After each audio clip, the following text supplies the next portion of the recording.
We are live here from the Matsu Valley at Herman Brothers Field in Palmer, Alaska, as the 10-6 ABL, well, tied for the ABL lead, Matsu Miners take on the Anchorage Glacier Pilots, who come in at 7-8. I'm Reese Lane, and joined by my partner Sean Neef.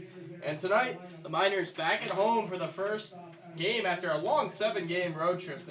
They went 5-2 on that road trip. It was a good road trip, to say the least. And now Sean will get you the Miners' defensive alignment along with their lineup.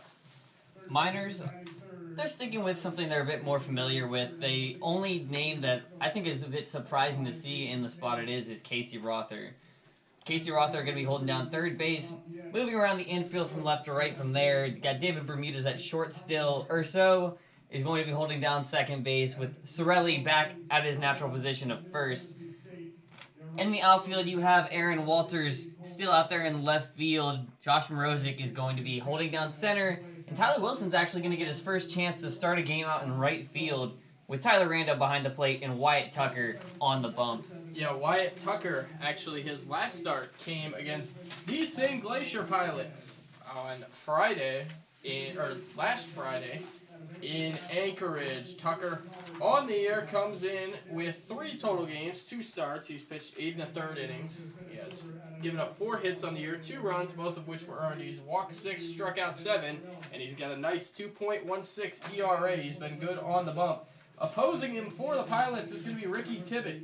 Tibbett is a guy who isn't going to blow you away with strikeouts necessarily. He's got 6 and a little over 11 innings on the year, but he's walked just 1, and that's how he's kept his ERA down, 2.38 ERA. So a pair of really good pitchers on the mound for both teams. Liner for the Pilots will be Blake Wink leading off and playing shortstop. Batting second at third base is Connor McGuire. Batting third at first base, Ethan Mann. Hitting fourth in left field, Nick H-Dorn. Batting fifth in right field, Cole Escher. Batting sixth and behind the plate is Alec Jones. Batting seventh at second base, Fausto Lopez. Batting eighth and designated hitting, Taryn Seguida, an Anchorage native. And batting ninth in center field, Davon Ornelas. And Miners taking the field now, as we'd like to really give a shout out to our Day at the Park sponsor today, Capstone Family Medicine and Eye Clinic, for sponsoring the Day at the Park today. Miners take the field, and we'd also like to give another shout out to the official sponsor of the Matsu Miners 2021 Summer Clinic, the Alaska USA Federal Credit Union. So Miners 10-6, leading the league by a half a game. They are just over the Chugiak Eagle River Chinooks at 10-7, and the Pilots coming in 4th place at 7-8, but they're right on the heels of the 3 teams above them. So looking for a good matchup. Sean, what's kind of the key, do you think, for the Miners to pick up a W tonight? Obviously, it's all going to start with your starting pitcher. Like you had mentioned, this is only going to be the second time we've really seen Wyatt Tucker take control on the mound. And there's common belief that Tucker might have the strongest arm in terms of velocity. When he's on the mound, he could easily hit that low 90s, even get into the mid 90s when he's feeling at his best. If he can get confident early and get ahead of batters, which has been a real struggle for a lot of pitchers for the Miners, that could be huge for him. I think the highest we've seen so far on the season is 45% on your first strike rate. You need to strike early and you need to strike often, and if Tucker can do that, I think they have a good shot. And now we are going to take a short break, as the national anthem tonight will be sung by Sierra Schnell. And we'll take a short break and be back here from Herman Brothers Field in just a couple of moments.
Welcome back in here from the Matsu Valley, as we actually have a couple of first pitches being thrown tonight. Boone and Luke, who are the nephew of Ted E. Mugshot.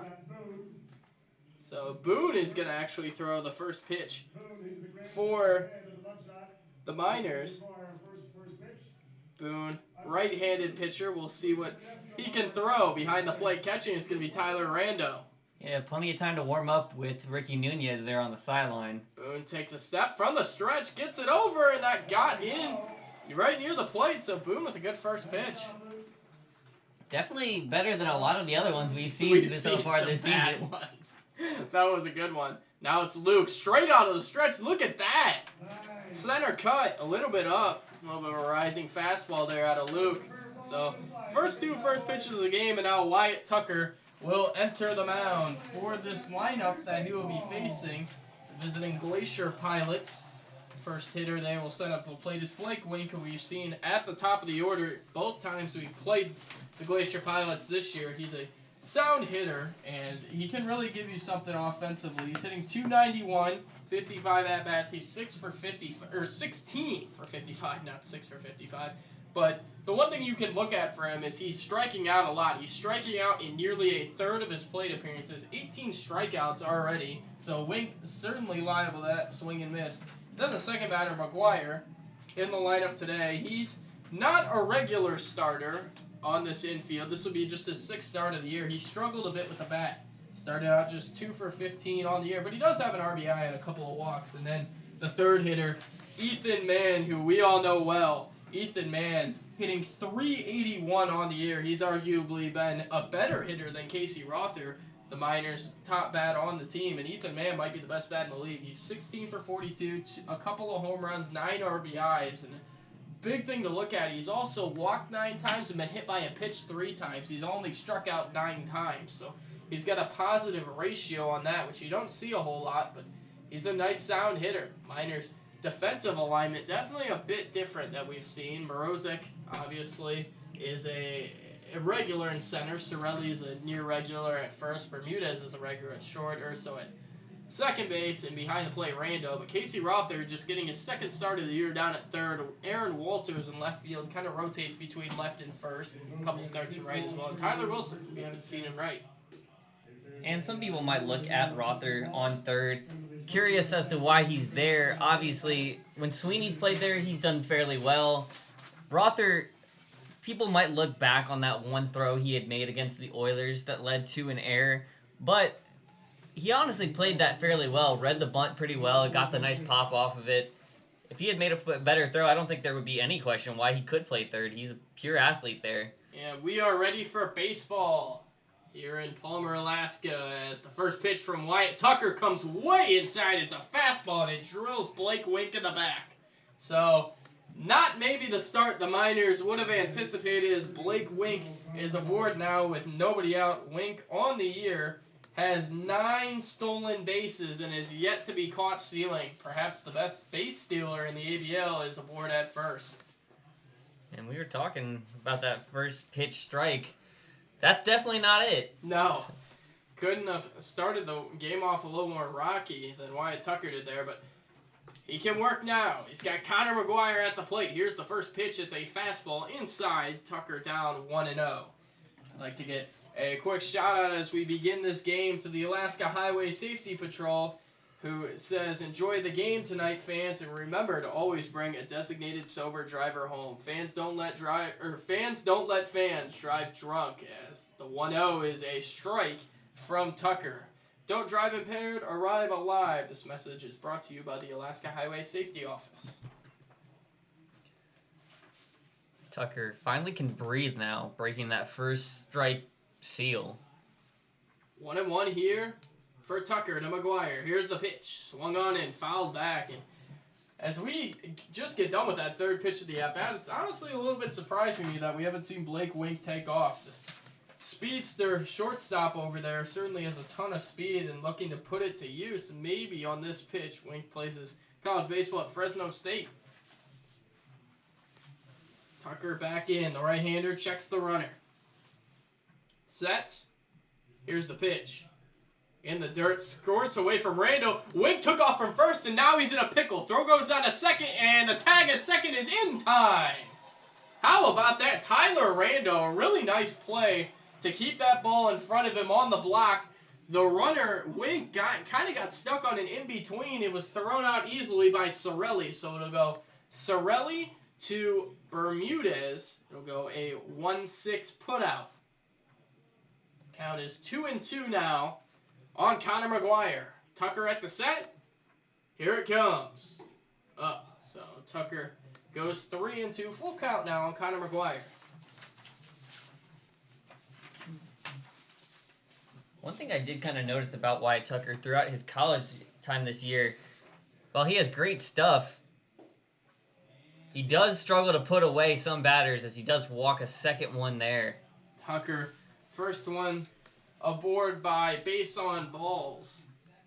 So Tucker, first two runners of the game reach, but one out, and it's going to be Ethan Mann, the New Mexico State slugger, into the box. When you look at Ethan Mann, he's not the most imposing guy at the plate. 6'1", 195. Swings a giant bat.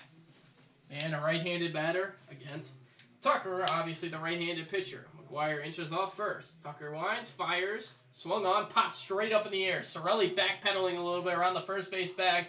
Calling off is Urso. A long run. He lost his hat, but Urso makes the catch, ranging into foul ground and 2 away. And that's got to be a win for Wyatt Tucker, getting a pop-up on the first pitch from the best hitter in the ABL this year. Absolutely. If you can look back at the season he's had so far, once every 21 at-bats, it's not surprising to see him put one over the wall. So if you can put him away with one pitch, you take that as an absolute victory. Tucker able to get that first out there.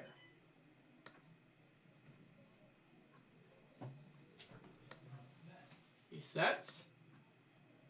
Here's the first pitch to the fourth hitter in the batting order for the Pilots, Nick Hagedorn, who we have not seen yet this year. He fouls that pitch away. Hagedorn comes into this game with a .235 batting average, played in 11 games, so it's been surprising we haven't seen him at least once yet. Hagedorn has 3 RBIs, no home runs on the year, as goes 1-1 here on Nick Hagedorn. Other action in the ABL today, the Peninsula Oilers hosted the Anchorage Bucks in Peninsula. Peninsula continuing that long home. As here's the pitch, it's swung on and popped up into foul ground. Ranging over is Walters. Long run still going, and he won't get it. That was a long run down the left field line, but unable to make the play was Walters, and it's going to be 1-2.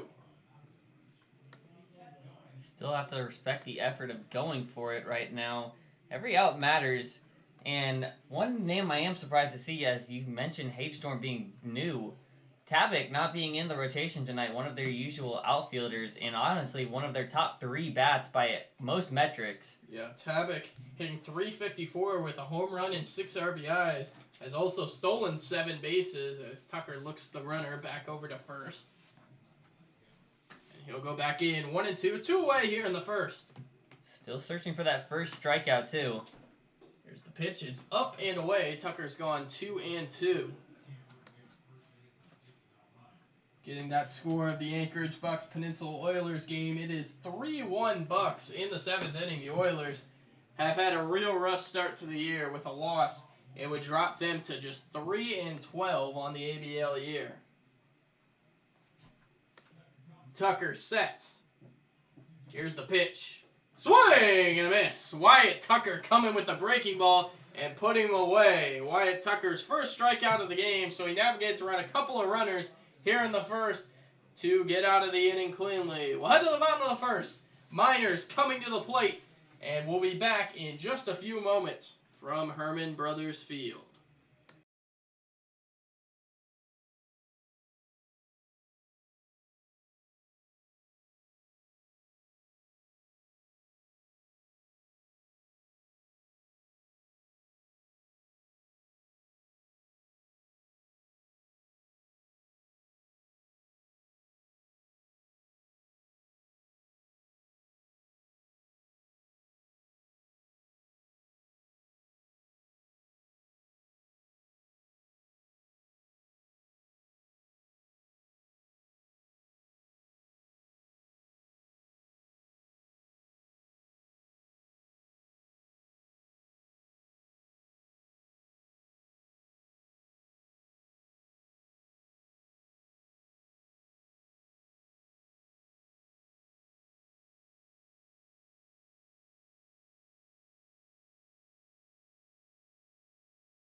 Welcome back here from the Valley as David Bermudez, the Miners shortstop, will lead it off in the bottom of the first. It'll be Bermudez, Morozic, Rother in the Miners first.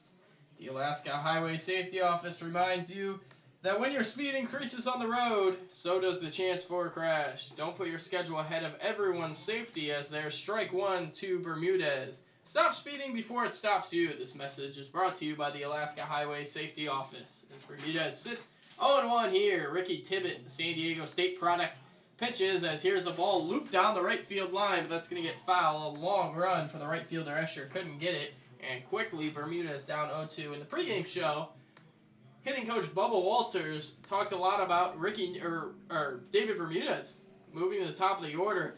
He was one of those guys who said he was hitting everything hard right now. He just can't get much to fall, but Bermudez got his first home run of the year, actually, on Tuesday in Peninsula. Back in now. Here's the 0-2 from Tibbett. Breaking ball just missed. Maybe a little up as Bermudez has moved it to 1-2. And Miner fans, you're familiar with Tibbett as well. The last time these two teams faced off, he was the same starting pitcher on the mound. Does it look like a slider there, skipping in the dirt. Nice pick by Jones. It'll be 2-2 on David Bermudez, the Rider University product. Shortstop back in for another. Here's the 2-2 from Tibbett. Swung on, hit into left field, down the line. Could it drop? Yes, it will. It'll drop right in front of the left fielder, Hagedorn. Around first is Bermudez with a wide turn. He'll go back, and how about that? Maybe that's what David Bermudez needs right there. He's hit a ton of screaming liners at people. They're just nice little bloop shot down the left field line. It's a Burmy blooper. Oh, it's no. made a return. Oh, no. Wait, what are we on? Burmy blooper, Burmy we have blast. plenty. Burmy blooper, Burmy blast, and what else?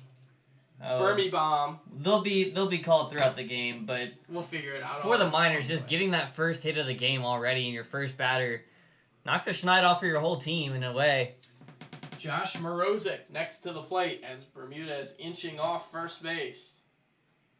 At the set, Tibbett, here's the pitch. Swung on, hit hard down the right field line, but that's going to go foul. Josh Morozic. The Miners center fielder. He's seen time at third, second, and primarily lately in center field. Morozic on the year as the Miners tied for third on the team in the average department. He is 12 of 43 on the year. He's got 4 RBIs as well. Here's the pitch. Swung on and fouled away. So, same case as David Bermudez. Josh Morozic down 0-2. Morozic, on, I believe it was Tuesday, had a fantastic suicide squeeze bunt to score a run. He's just versatile in every single way. When they say utility player, you think of someone like Josh Morozic. Bermudez quickly trying to get picked off over there at first, just back in safely ahead of the Ethan Mann tag. Ricky Tibbett plays his college baseball at San Diego State, and he is a San Diego native as well, so hometown guy. Morozic back in. Long set from Tibbett. Here it comes, and it's a fastball upstairs. So Morozic 1-2 in the count. The Kent State Golden Flash looking to at least advance Bermudez here. Bermudez over at first. This Miners team, when they say they have the green light for their first 2 strikes, they use them pretty quickly. They like to make sure that they attack these pitchers early. 1-2 is shot into right field. That ball is going to drop in front of Escher. Bermudez around second. He's going to hold there, and a wise decision by him as Cole Escher with an absolute hose from right field would have probably thrown him out at third base.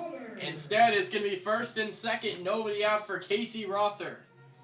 Rother got a home run taken away from him on Wednesday in Peninsula as the game was played into the 6th inning for 2 batters. Rother hit a home run to lead off the 6th inning, went 2 batters, and then was eventually called after those 2 batters, went into a rain delay, and then called, and game was finalized, so that was wiped off the board as Rother fouls the first pitch out of play.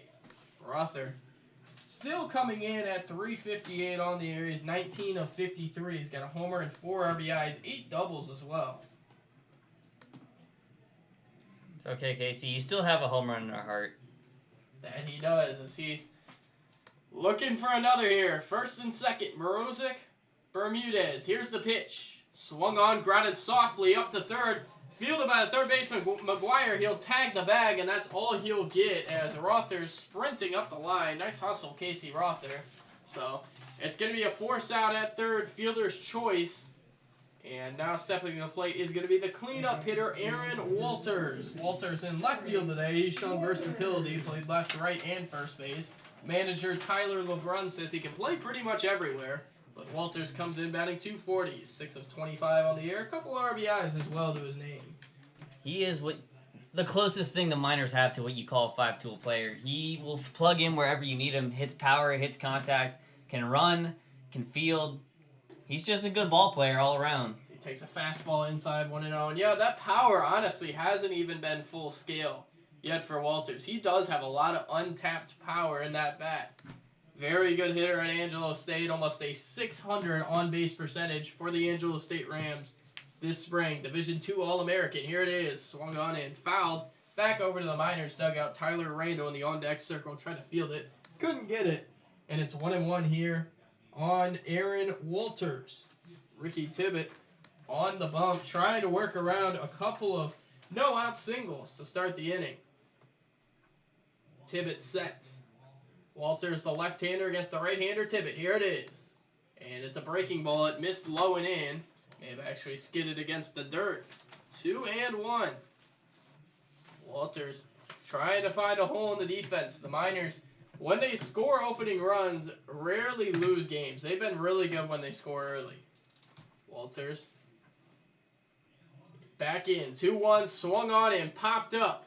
Up the third baseline into foul territory. Navigating over there is McGuire. He'll squeeze it about 10 feet off the foul line in foul territory. And that's out number 2 as the Miners' last hope for a run here in the first will be the catcher Tyler Rando. And you hate to see that after getting your first 2 on base. That kind of fly out or foul out is one of the least rewarding kind of hits you could have gotten in that position. Rando, though, demonstrated some real ability to get extra base hits so far this season. Another one here could go a long way, like you said, for setting up an early lead. Rando, the Gonzaga catcher, to the plate. Here's the pitch from Tibbett, and it's a fastball. Looked a bit away, but called strike. Rando maybe asking, is that as far as you're going to go? Plate umpire gives Tibbett the strike. And we are at 0-1. Rozic on second, Rother over at first. Here's the 0-1. It's a fastball off the plate, so Tippett's gone 1-1. Official sponsor of the Matsu Miners internet broadcast is the Napa Auto Parts of Alaska. We'd like to thank Jim Ruda, the owner of Napa Auto Parts. Also, there is a Miners jersey giveaway. Go to your locally owned and operated Napa store to enter and win as Rando shoots that ball foul. And now he's in a bit of a hole, 1-2.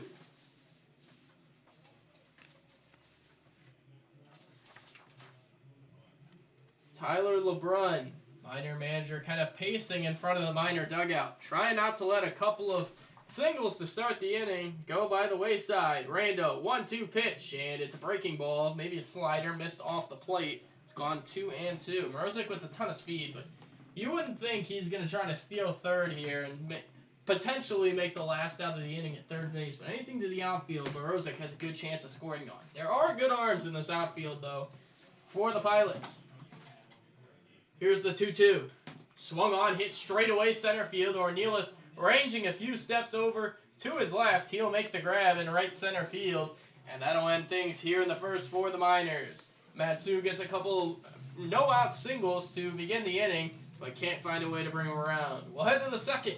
Miners back out on defense, and we'll be right back after just a few moments in the Valley.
as we start the second inning. I'd like to remind you that excuses are cheap. DUI isn't. The average cost of a DUI in Alaska is $23,000. Don't drive impaired, arrive alive. This message is brought to you by the Alaska Highway Safety Office as Wyatt Tucker, Texas A&M Aggie, gig him back out for his second inning of work. Tucker struck out the last batter of the first inning, and Nick Hagedorn navigated around a hit by pitch and walk pretty well. And now to lead it off here in the second, it is going to be the right fielder Cole Escher. It'll be Cole Escher, Alec Jones, Fausto Lopez for the Glacier Pilots. Doesn't get any easier on Tucker. Top to bottom, this Glacier Pilots roster can hit best in the ABL in average, and there's a reason for that. Escher sitting in their 5-hole is no joke. They hit for a high average and steal a lot of bases as Tucker falls behind 1-0. Escher at the plate right now. He is hitting .333 on the year. As the 1-0 pitch just missed. It's 2-0. Escher has the most RBIs on this Glacier Pilot squad. He's got 10 of them to go along with 2 home runs. This Glacier Pilot team gets all over the bases. They walk a ton, too, as that pitch is fouled away. So it is now a 2-1 count on Cole Escher. 75 walks for this team through 14 games is no small number. No, not at all. And they don't waste any real scoring opportunities either. This ball is swung on and missed. Escher now even in the count 2-2. Miners pretty much playing Escher straight up all around the diamond. Escher plays his college baseball at Middle Tennessee State. Murfreesboro, Tennessee, as a breaking ball misses away. It's 3-2. Plays at Middle Tennessee State, and he's from Green Cove Springs, Florida. 6'2", 210, right-handed batter, right-handed thrower. Cole Escher. 3-2 pitch, swung on and fouled back out of play. Decent crowd on hand tonight here at Herman Brothers Field. Actually, stands pretty much filled to capacity. Some people in standing room down both the right and left field lines. Miners, they could say proudly they have the best fan base in the ABL as that ball is grounded up the third baseline, foul. I don't think there's any real question. When you come out to Herman Brothers Field, you're almost always going to see the seats filled for the most part. Even if it's poor weather, these people come out, they're loyal, and they support these Miners. And the 3-2 misses in the dirt. It's going to scoop away from Rando. He'll hustle to it, taking around first. Heading back is Escher. But we have a good development, at least for a team on the Miners' heels. The Anchorage Bucks have actually blown their 8th inning lead. Peninsula Oilers coming back to win that game 5-4. Oilers were able to break it open in the bottom of the 8th and held on for the 1-run win. So the Oilers with just their 4th win on the year, and certainly not something the Bucks were hoping for, is an early loss after they did win game 1 of the series yesterday, but now the series is evened up at 1-1. Every one of these teams in the ABL has their own strength. It all just depends on the night you play them, as that one is also going to be called. Tucker, 3 walks so far in the game. Should that raise any concern for you?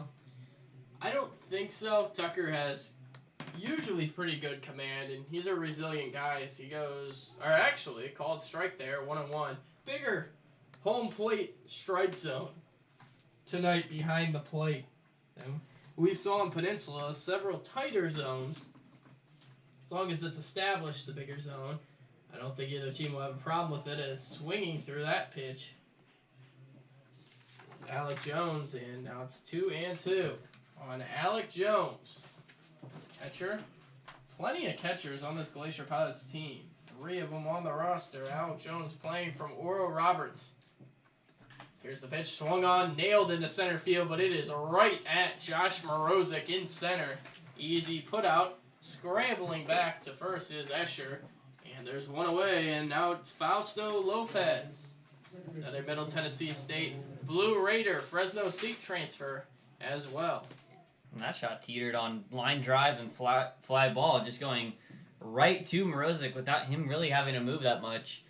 Morozic certainly can make some plays in center field, but right there, it just settled into his glove easy. As Fausto Lopez in now, he's been one of the few struggling pilots at the plate, at least bat-wise, as the first pitch to him here is swung on, flown into right field, fairly deep, but Wilson moving back. He's got a beat on it. He'll make the catch.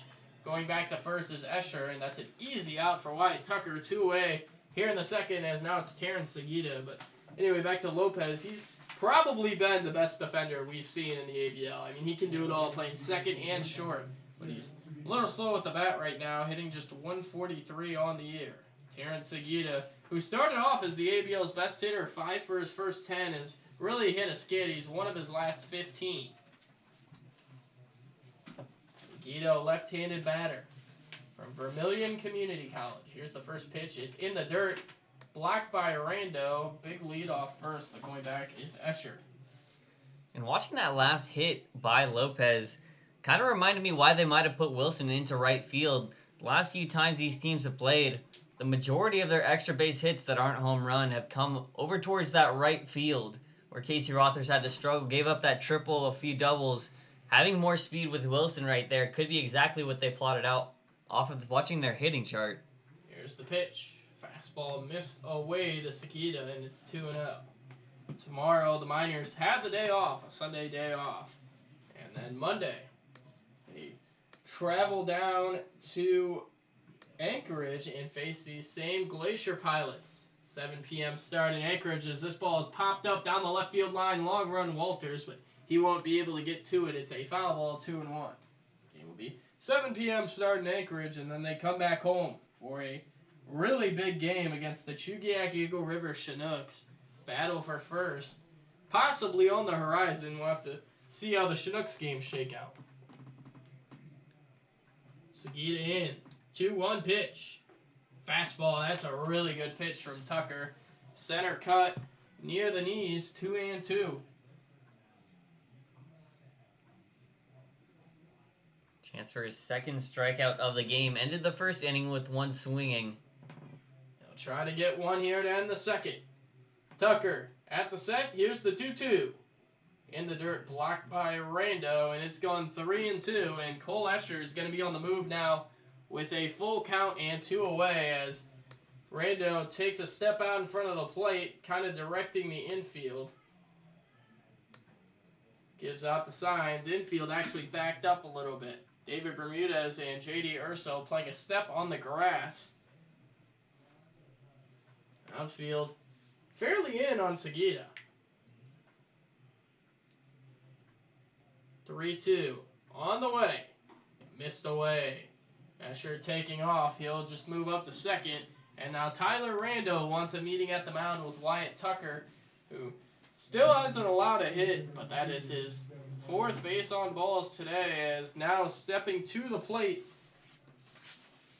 for the Glacier Pilots is going to be the center fielder Ornelas, Davon Ornelas, who batting average-wise hasn't lit up the entire room, just a 222 batter, but he has 13 walks on the year. That is a very high number. He's played in 13 games as well. He's averaging a walk a game coming into this, so a keen eye at the plate.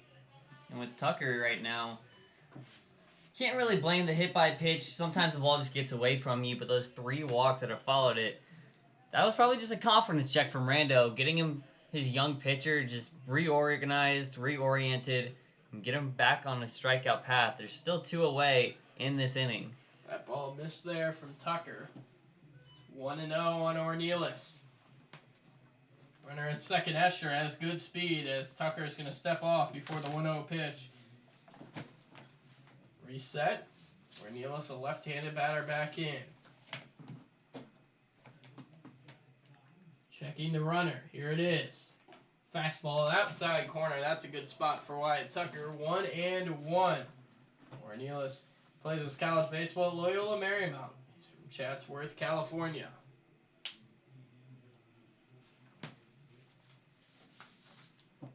I'm always curious what percent of this ABL is California players, because it seems like a solid 50% of them. Seems like it as Tucker goes inside corner there with the fastball. He's ahead on Ornelas. 1-2. real big opportunity for a punch out here. Tucker looking in for the sign. He's got what he wants. Here's the 1-2. Swung on and tapped foul over the Glacier Pilot dugout. It's going to remain 1-2. Robert Anders, the Glacier Pilot manager, hoping for better success today. A win would put the Pilots at 8-8. They were able to beat the Chugiak Eagle River Chinooks, who were in a tie for first place last night, 7-2. Tucker sets. Here's the pitch. Missed up and away. So it's 2-2 on Ornelas, as Tucker wants a new ball from the home plate umpire. Glacier Pilots trying to find a way to produce a run at the bottom of this order. They've been able to produce a lot of runs this year, and if you look at their stats, you would think, compared to the rest of the league, they might be in first place, but no, they are down in fourth. A lot of that's just situational baseball, if we're being honest. You can be the better team, and you'll still lose a couple games. And Wyatt Tucker just missed there with a breaking ball, and he's gone 3-2 to the second consecutive hitter. And now the runners are going to be on the move now with 2 outs, so anything to the outfield is going to start the scoring. Nealis back in. Center fielder Morozic playing fairly shallow. Here's the 3-2. Called strike 3 on the outside corner. Wyatt Tucker puts him away, his second straight inning where he gets a batter on strikes to end the inning. We'll head to the bottom of the second for the Miners. Due up in the order, they are going to have Sorelli, Wilson, Nakamura. We'll head to the bottom of the second, and we'll be back here from Palmer in just a few minutes.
Welcome back to the Valley as we start the bottom of the second inning, slugging first baseman from St. John's, Nick Sorelli, to the plate.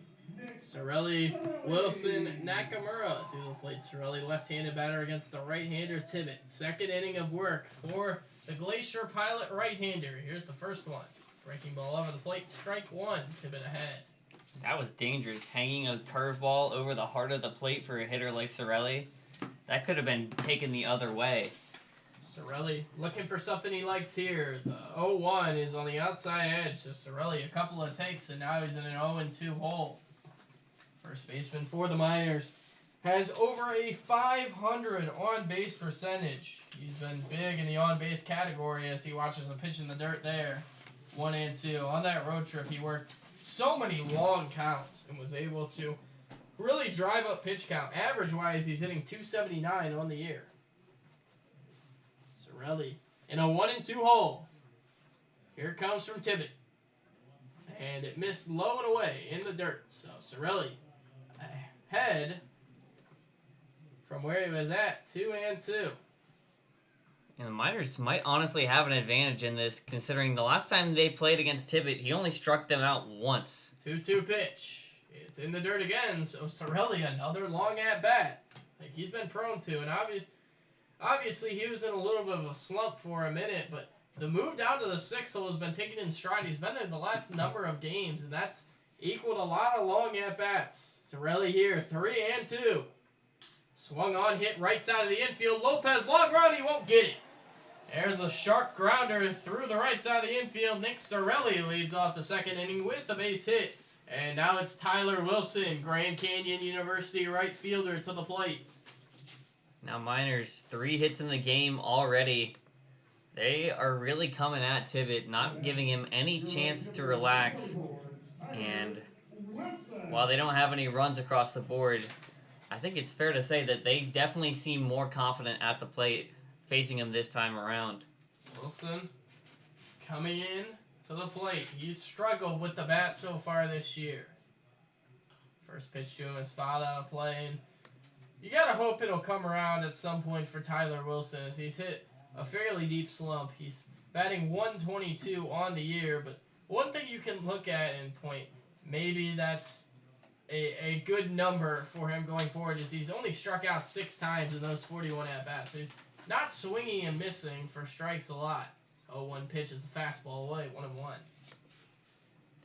And Wilson, a lot of that may just be part of the youth he has. One of the younger players on this lineup for sure. And whenever you get into a slump as a younger hitter, it's a lot harder to go back through that. Almost like you haven't experienced it as much before. Double play death here for the Glacier Pilots infield as a fastball misses up and away.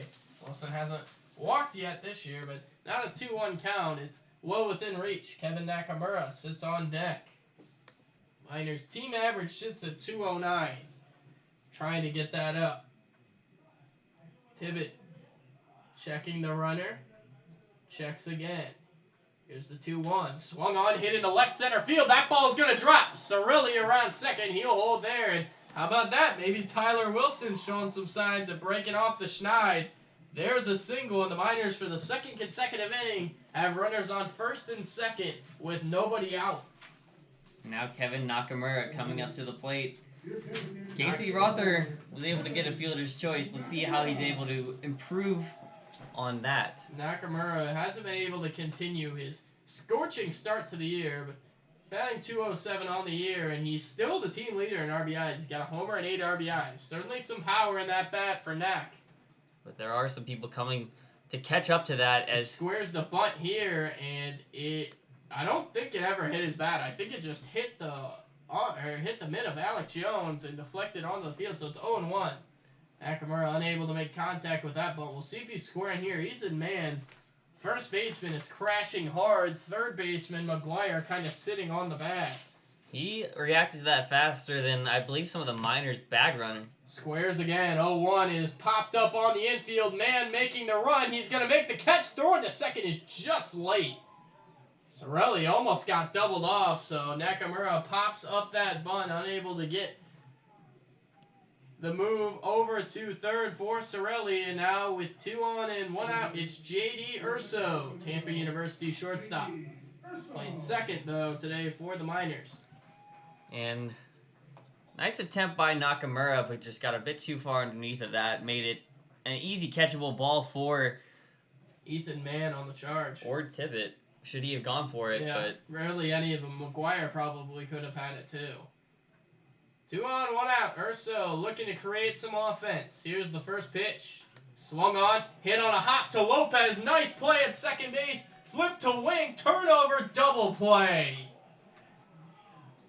And another inning where the Miners get 2 runners on and nobody out, and they can't get a runner over to third. We'll head to the third inning. Miners 0, Pilots 0. We'll be back in a few minutes from Herman Brothers Field.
Top of the order, due up for the Glacier Pilots as we start the third inning. Blake Wink, who was hit by a pitch on the first pitch of the game. First to the plate for Anchorage. Wyatt Tucker out for his third inning of work. He's got a couple of Ks, bookend Ks, to end the first and second. And Wink, who's got a ton of speed, wasn't able to steal base his first time. Actually, got caught into a pickle and was caught stealing. First pitch to Wink. Fastball just missed low, and we're underway in the third. Blake Wink trying to find some more success as he did his first time reaching base. He sits 1-0 as there's a fastball outside corner. Wyatt Tucker has evened up the count 1-1. The Aggie has 2 scoreless innings. He's been able to work around damage in both innings. 1-1 pitch. Swung on and a screaming line drive over the screen. Tucker, 1-2. He's ahead on Blake Wink.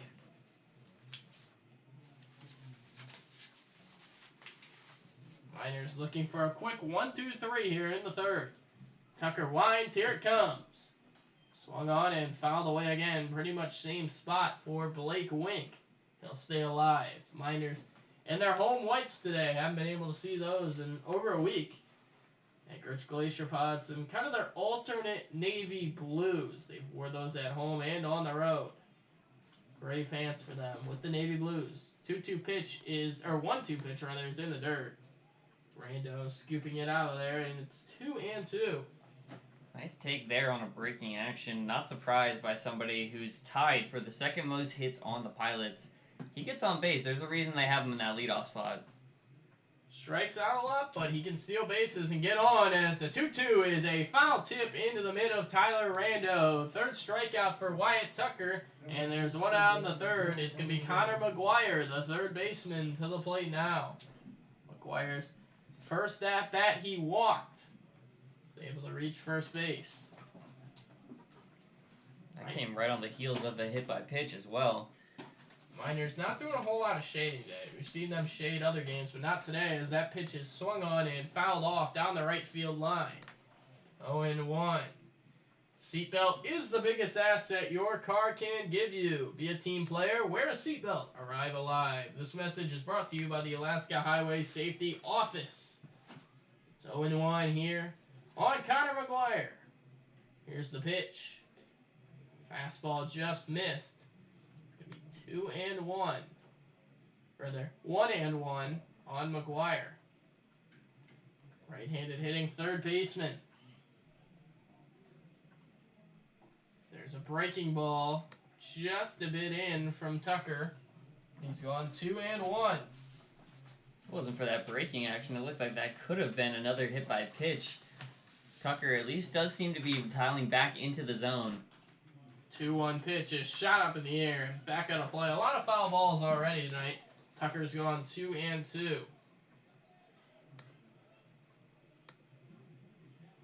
Douglas, Texas native Wyatt Tucker. 6'2", 200 pounds. Texas boys stayed home to play at A&M as the 2-2 pitch is fouled away, way back out of play. 2-2 again.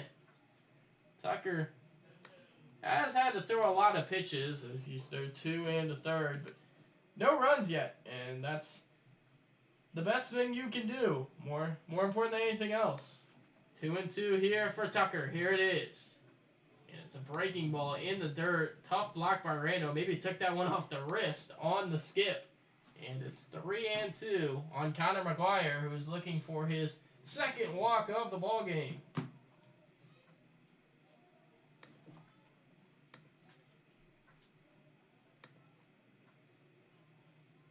Pilots back on the road again tomorrow. They'll travel to Chugiak. Face the Chinooks at 2 p.m. Here's the pitch. Line back up the middle. On a hop. Nice play, Bermudez. He'll go to first, and that's in time. 6-3 ground out on a softly hit liner back up the middle. On a hop. And now it's 2 away. Ethan Mann, the first baseman, slugging first baseman, who popped out into foul territory to J.D. Urso his first time to the plate. Now, we've given credit to Lopez. We've even given credit to Wink for their abilities on the infield. But it's tough to say that David Bermudez and JD Urso might not be one of the best duos in the ABL as well. Both of them plenty capable as shown in that last play. There's a snapping breaking ball out of the right hand of Wyatt Tucker. Strike one. 1-1 here on Ethan Mann, working quickly. Here it comes. Another breaking ball, that time a little bit slower, maybe a slider. 0-2. Mann swinging for the hills. Can't come up with anything. Tucker ahead 0-2. Here it comes. Swing and a miss. Wyatt Tucker with a little bit of a hop step off the mound there as he strikes out a pair here in the third. He's got 4 of them on the day. We'll head to the bottom of the third. Miners looking to create some havoc on the bases, and we'll be back in just a few moments.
Welcome back here from Herman Brothers Field as we start the third inning. Top of the order, David Bermudez, who got to hit his first at-bat, a single to left field, is in here to start the minor third. First pitch is swung on and grounded hard on a hop down to McGuire. He picks it up cleanly. He'll go 5-3, ground out, 1 away. Didn't make it easy on him though that time. Bermudez made him really react and work for that one. That was just a nice grab by McGuire. He continues to smoke the ball, just not finding a hole there as Morozic to the plate now. Morozic also had a single in the first inning. Here's the pitch, squares the butt, pulls back, and it's a called strike. I guess he didn't get that bat back quick enough. 0-1. Morozic got up to second in that inning, but was unable to come around as now he's down 0-2. Working again is Ricky Tibbet, trying to navigate around damage. Here in the third, here's the pitch. Called strike 3. Outside corner, Josh Morozic didn't like it, but it's not going to matter. He'll go back down to the dugout. That's a strikeout, the first of the ball game for Ricky Tibbet, and now it's Casey Rother with 2 outs. Right now, this game seems like it's been a total reflection of each team going through the entire rotation in only 2 innings, and right now the third is looking like it belongs to the pitchers. As Casey Rother, third baseman today, into the plate. He squares the bunt here and missed it. Strike 1. Rother, we don't really see that out of him much, but the third baseman, McGuire, was way back. He said, why not? Let me try it. Instead, comes up empty. 0-1 on Rother. 0-1 pitch. Swung on and grounded hard up the third base line. That's going to be a fair ball. McGuire fields it, and he'll make the play as he threw him out from foul territory. Rother out by a couple of steps, and so are the Miners. We'll head to the fourth. Wyatt Tucker still hasn't surrendered a hit yet. He'll be back out on the mound for his 4th inning of work, and we'll be back with him in just a few moments.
Welcome back here from Herman Brothers Field as we start the 4th inning of play. To the plate first for the Anchorage Glacier Pilots, Nick Hagedorn, the left fielder.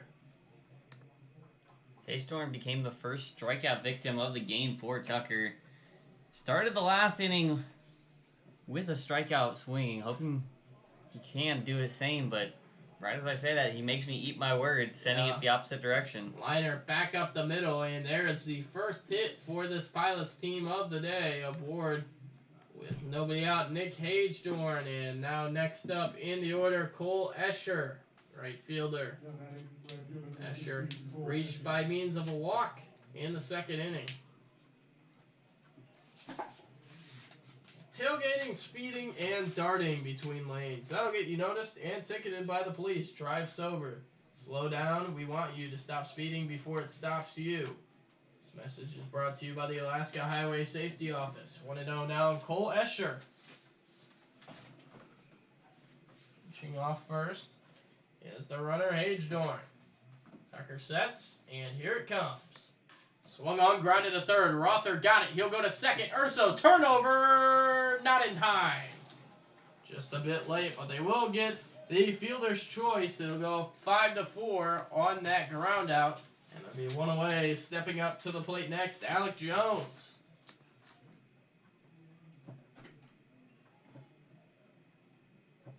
Jones back in for a second at bat. He flew out to Josh Morozic on a screamer in the 2nd, but right at Morozic, didn't have to move much.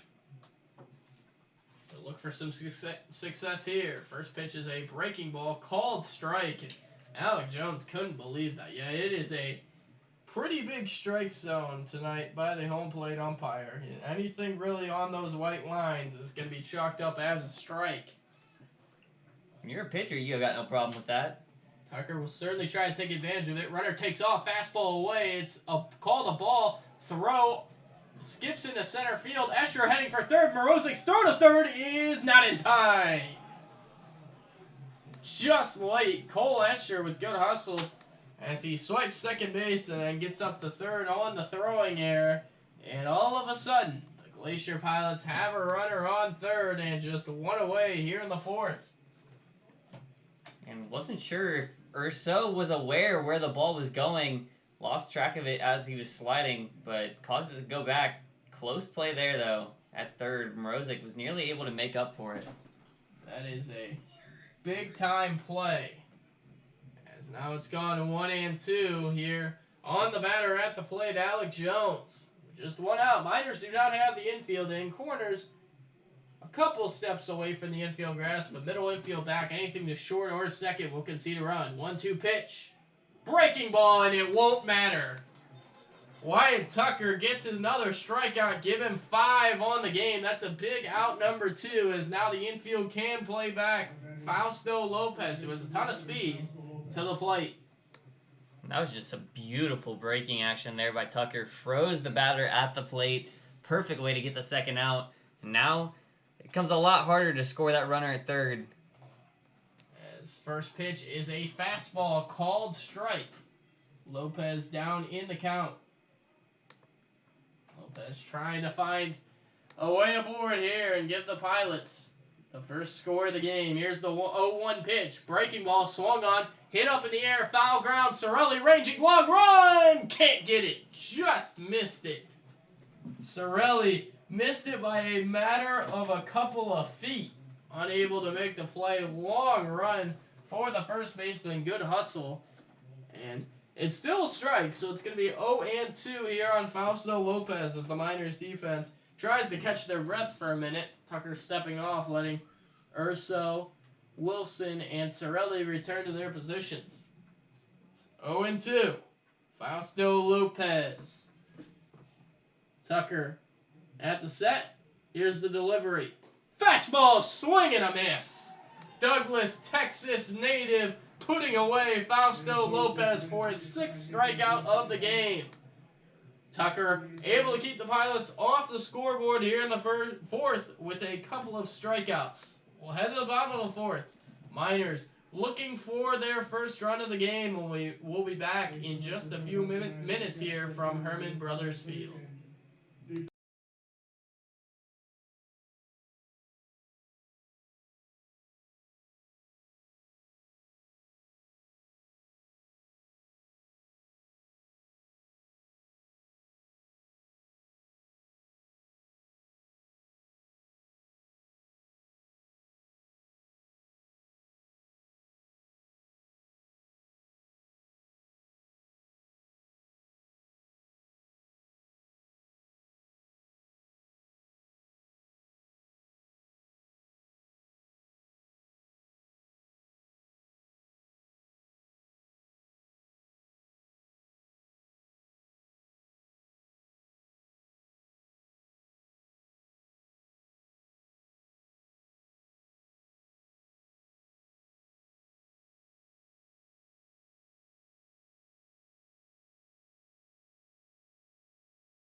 We're live here from Palmer as we start the bottom of the fourth. Stepping to the plate is Aaron Walters. Walters popped out into foul ground, fielded by the third baseman McGuire.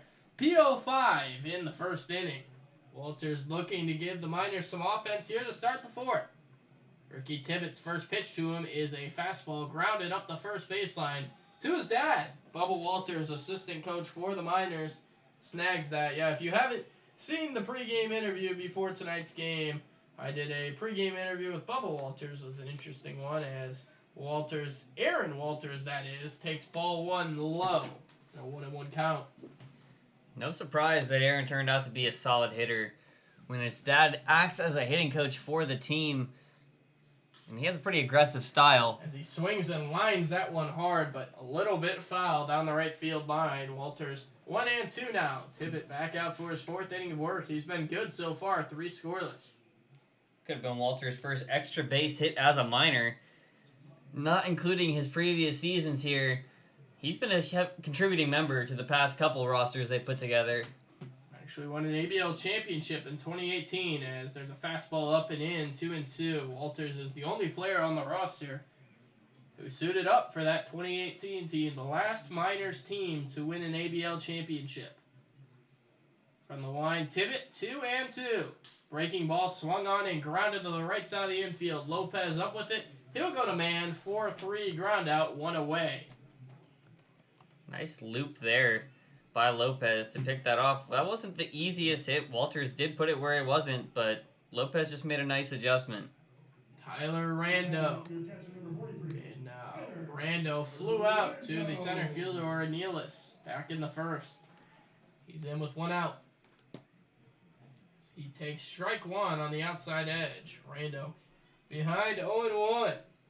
Looking to get the Miners' first hit here in the fourth. They haven't had a hit since the second. Here's the 0-1. Fastball, maybe a little bit up. 1-1. Miners looking for some runs. Official sponsor of Matsu Miners Travel is Alaska Airlines. As there's a breaking ball missed again. It's 2-1 here on Tyler Rando. Miners unable to get the walk started today. Glacier Pilots have had a number of them, but Miners still looking for their first. An aggressive hitting team. 2-1 pitch, and it missed in, and Rando is their closest to their first walk of the game. He is at a 3-1 count. First time we've seen any hitter face 3 balls in their account so far today. And we're in the middle of the fourth. 3-1 to Rando. Outside corner, he thought he had ball 4. Walked about 10 feet up the line, but the home plate umpire ushers him back in, and now he's full 3-2. And that's what we were kind of talking about earlier, about how the strike zone's gonna go to the start of each batter's box. Rando, 3-2 coming. Swung on and popped up. Shallow center field. Ornelas coming in, camping under it. He'll make the grab. 2 away. Rando thought he had ball 4. Instead, he'll get a nice walk back to the dugout as Nick Cirelli comes to the plate with 2 away. Sorelli got a single in his first AB. This team is getting through their rotation pretty efficiently. This is the second at bat for Sorelli in only 4 innings so far. Sorelli, first baseman in. Got a single in the second as first pitch fastball misses just a bit away. 1-0. Like to remind anybody who comes down to Herman Brothers Field that there is a wheelbarrow of booze raffle tickets and a 2019 championship quilt available in the beer shack. So go check those out if you make the trip down to the valley, as it's now 1-1 on Nick Sorelli. Break-even pitch. It's a fastball on the outside edge. Sorelli now down 1-2. Hasn't been the quickest game in the world, as we're at a little over an hour in the 4th inning. Not too long as that ball skips in the dirt, 2-2, but still no scoring on the board. And it's honestly been surprising. Both teams have had chances, especially the Miners. They had first and second with nobody out in the first 2 innings, but were unable to scratch any runs across. Sorelli trying to change that here. Tibbet shakes off a couple of signs, and now stepping out of the box is Sorelli.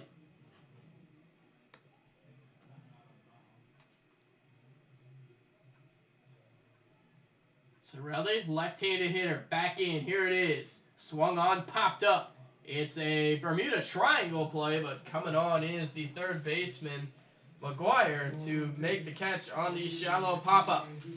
Miners get nothing here in the 4th. We'll head to the 5th. Still no score here from Herman Brothers Field, and we'll be back from the Valley in just a few moments.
We're back here from Herman Brothers Field as Wyatt Tucker back out for his 5th inning of work. The young right-hander from Texas A&M has racked up 6 strikeouts now through 4 innings. Looking to make it 7, Terrence Seguida to the plate. 8-9-1 in the order for the Pilots due up. It'll be Seguida or Neelis Wink for Anchorage here in the 5th. Tucker's first offering is a little bit low. 1-0. You haven't got to say any Burmy Bomb, Burmy Bloop, Burmy Blast. We got I really hope we had a Burmy Bloop in the first, but was unable to score. 1-0 pitch misses upstairs. It's 2-0.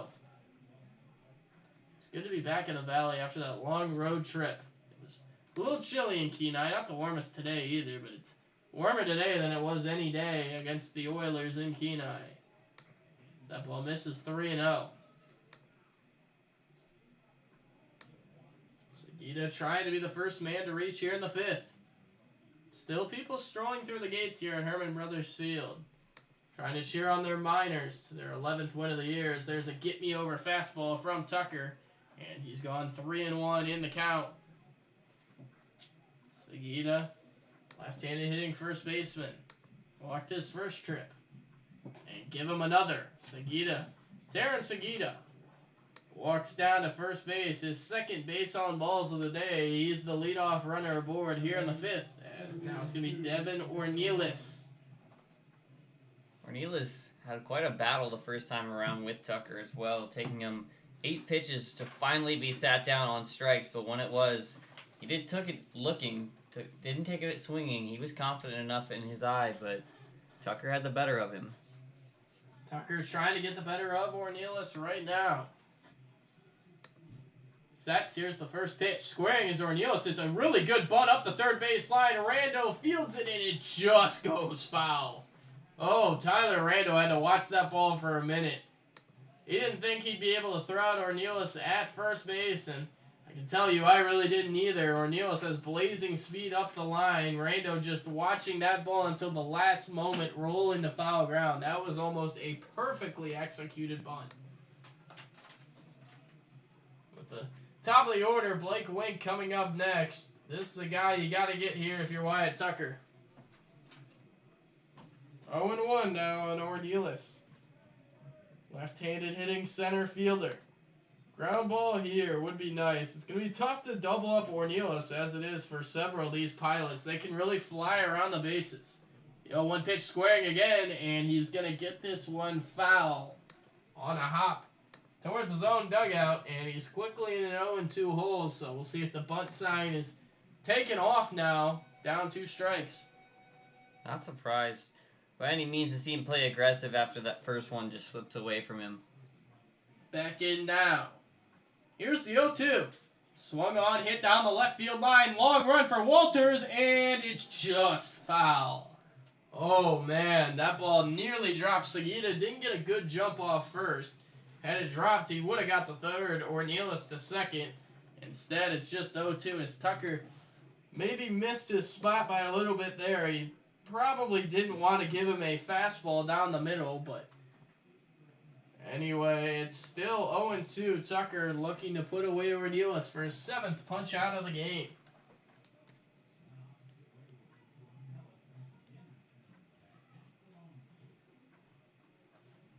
Tucker sets. Here it comes. It's a fastball up and away. Rando jumps up to get it. It's 1-2. Miners defense. Casey Rother down at third, even with 2 strikes, is playing a couple of steps away from the grass. Here's the 1-2. Breaking ball missed away, and it's even up here on Ornelas. Making this one into another long battle as he's fighting his way back into this. Now it looks like there may be a little bit of stirring in that Miner bullpen.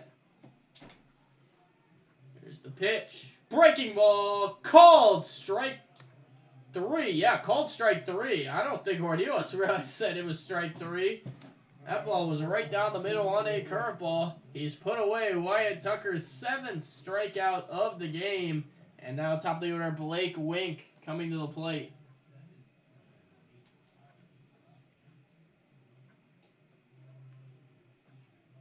Wink had success in one of his at-bats by drawing a hit by pitch with his face, but can't say how much that takes skill as he pretty much almost does it again. Almost hit him in the back there. I take it back. Call skill. On a breaking ball that nearly twisted inside and hit him, and it's 1-0.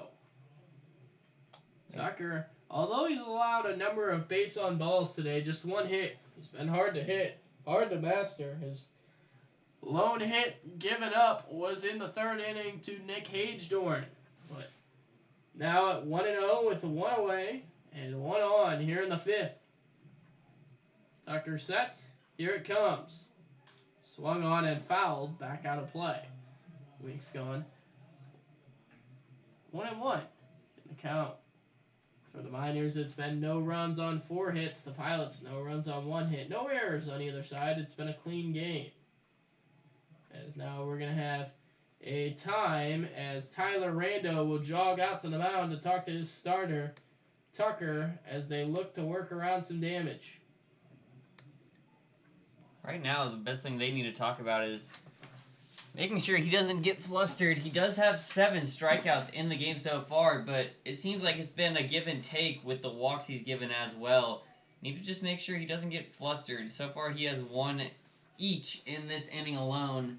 Need to make sure you start to guide him towards more of that strikeout path.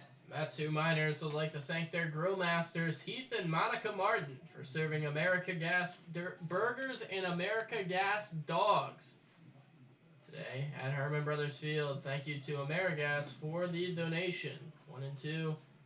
Here on Blake Wink. Shortstop. Trying to find a hole in the defense. Yorba Linda, California native. Northern California. Here's the 1-2. In the dirt, and it's going to scoot away from Tyler Rando. Moving up to second is Seguida. He'll hold there. Big backstop here at Herman Brothers Field, but Seguida not too quick over that at first. He'll just move up to second, and now the double play, at least on the ground, is probably not an option here with a runner on second and 1 out. Blake Wink, 2-2 count.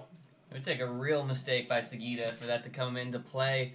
But like you said, not the fastest, so it will take a bit more to advance him. It can't be necessarily just like a fly out to the other side of the field. Tucker steadies. Got what he wants. Here it is. Check swing did not go around, was Wink, and it's 3-2. Nice take by Wink there. Now Tucker. See how reliable he is in this jam he's created for himself. Maybe Evan Wolf down in that Miners bullpen. Right-hander loosening. Tucker at the set. Here it comes. Full count pitch. Swung on and fouled away down the right field line. That'll send some little kids scrambling after that foul ball. They want to take home a souvenir. Tucker trying for his 8th strikeout of the game here.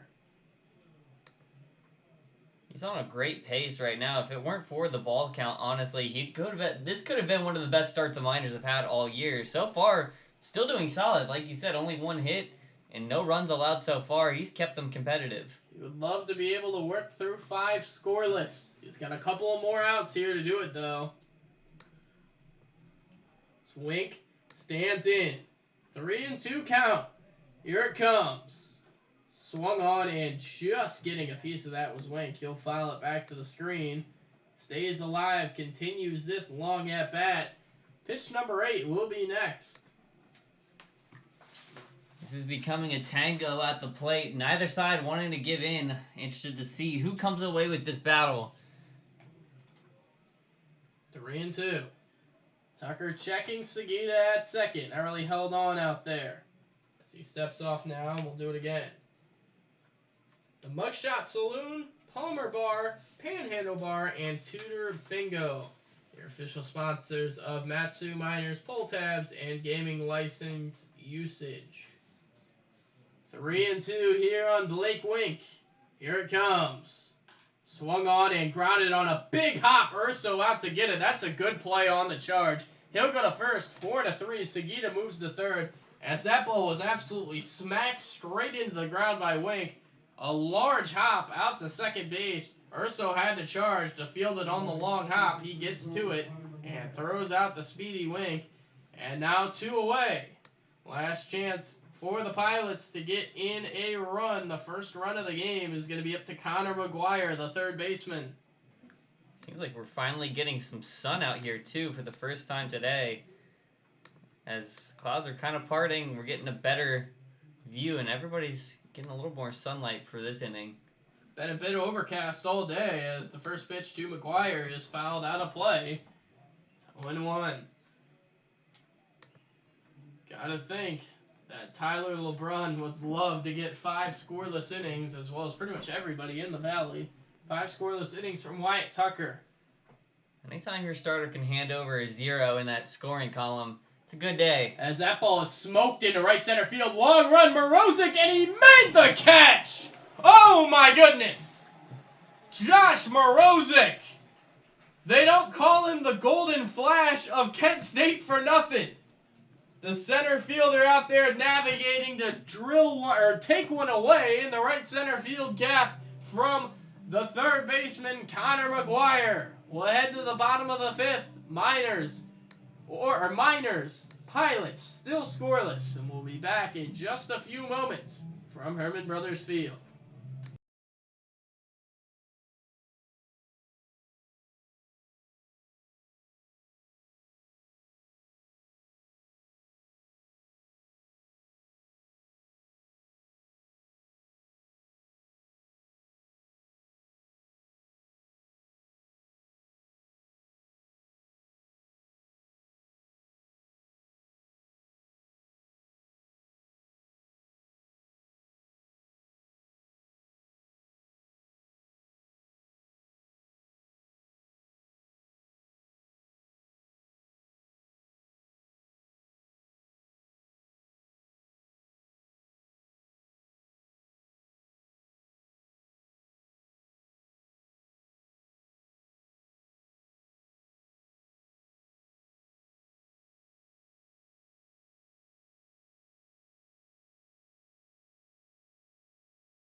Welcome back here as Tyler Wilson, the right fielder, steps to the plate. Wilson trying to get his second hit of the day as he takes ball one there in the dirt. Wilson got a hit in his first at-bat into left center field. Just barely able to flare that one right over the shortstop's head. You're going to take any hit you can get your confidence going early. It's 2-0 now on Wilson. He's watched a couple of balls.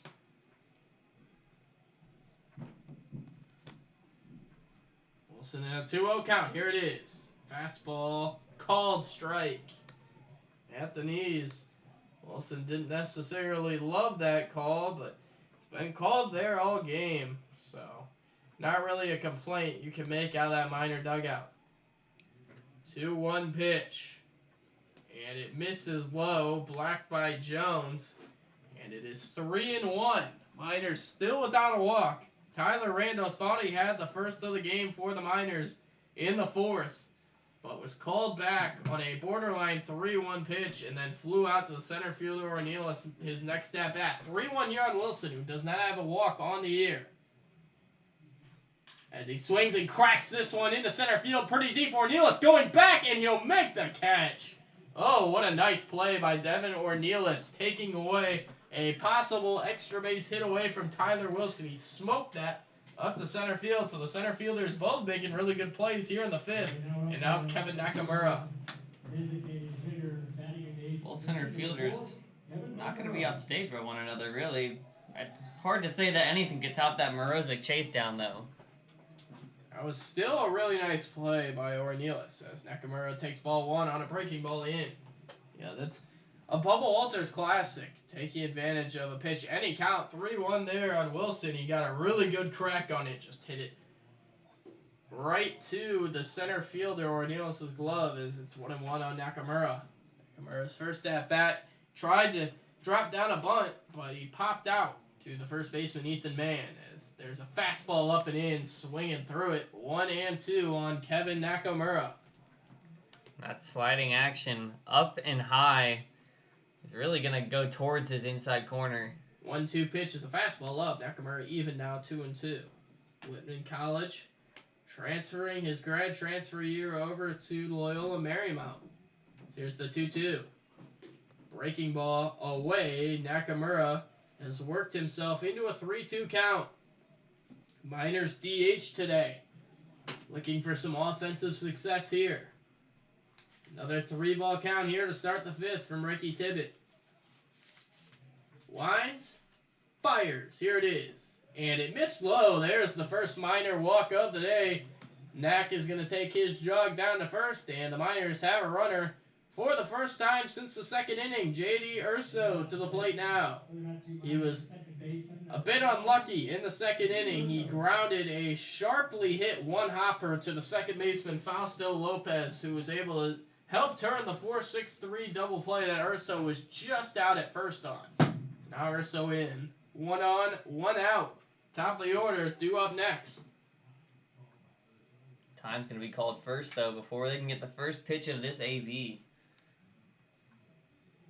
Alaska Railroad would like to remind our friends and neighbors, wherever you see railroad tracks, always expect a train to stay safe around trains and tracks. Look, listen, and live. As swinging there is Urso. It's 0-1. Still action, the minor pen. Does look like Evan Wolf. Another Kent State Golden Flash down there throwing for the Miners. No activity in the Pilot bullpen. Ricky Tibbet's been really good so far. Through 4 1/3. Tibbet sets. Here it is. Swung on, hit into right center field. That ball's going to drop. Nakamura around second. He's going to have to hold up there. Escher with a great arm in right field. Another fantastic throw from Cole Escher in. On a hop to the third baseman over there, McGuire. But that's a 1-out single. And the Miners first and second now with just 1 out. Top of the order, David Bermudez to the plate. Credit to JD Urso there. Obviously wanted to do it all after giving up a double play last time. This time creating a chance for his team to score middle of the innings here. Urso seeing that bat start to pick up a little bit. 4th hit of the year. So second baseman sits over at first. Nakamura at second. Bermudez at the plate as he watches a fastball for strike 1 on the outer edge. Bermudez been to the plate a couple of times so far. He singled a left and grounded a third. That ground out was a sharp 1-hopper to the third baseman, McGuire. Ricky Tibbet trying to work out of another inning. Checks the runner, Nakamura at second. Here it is. Breaking ball swung on, line into right field. That could drop and is caught on a slide. What a play by Cole Escher. The right fielder coming on to make the sliding grab. Holds on, and now there's 2 away as the Miners had a real shot to get the bases loaded or score a run there, but Cole Escher continues to play well defensively, taking away a hit from David Bermudez, who cannot seem to get any amount of luck right now. It's hard to appreciate the efforts of an outfielder, but when you see a rope throw like that and a sliding catch, you can understand the value of a defender like Cole Escher. Josh Mrozek, last chance for the Miners here in the 5th as there's the ball up. Mrozek 1-0. Had a great play to end the top of the 5th. Can he have a nice hit here to get the Miners on the board first? Still scoreless in the 5th.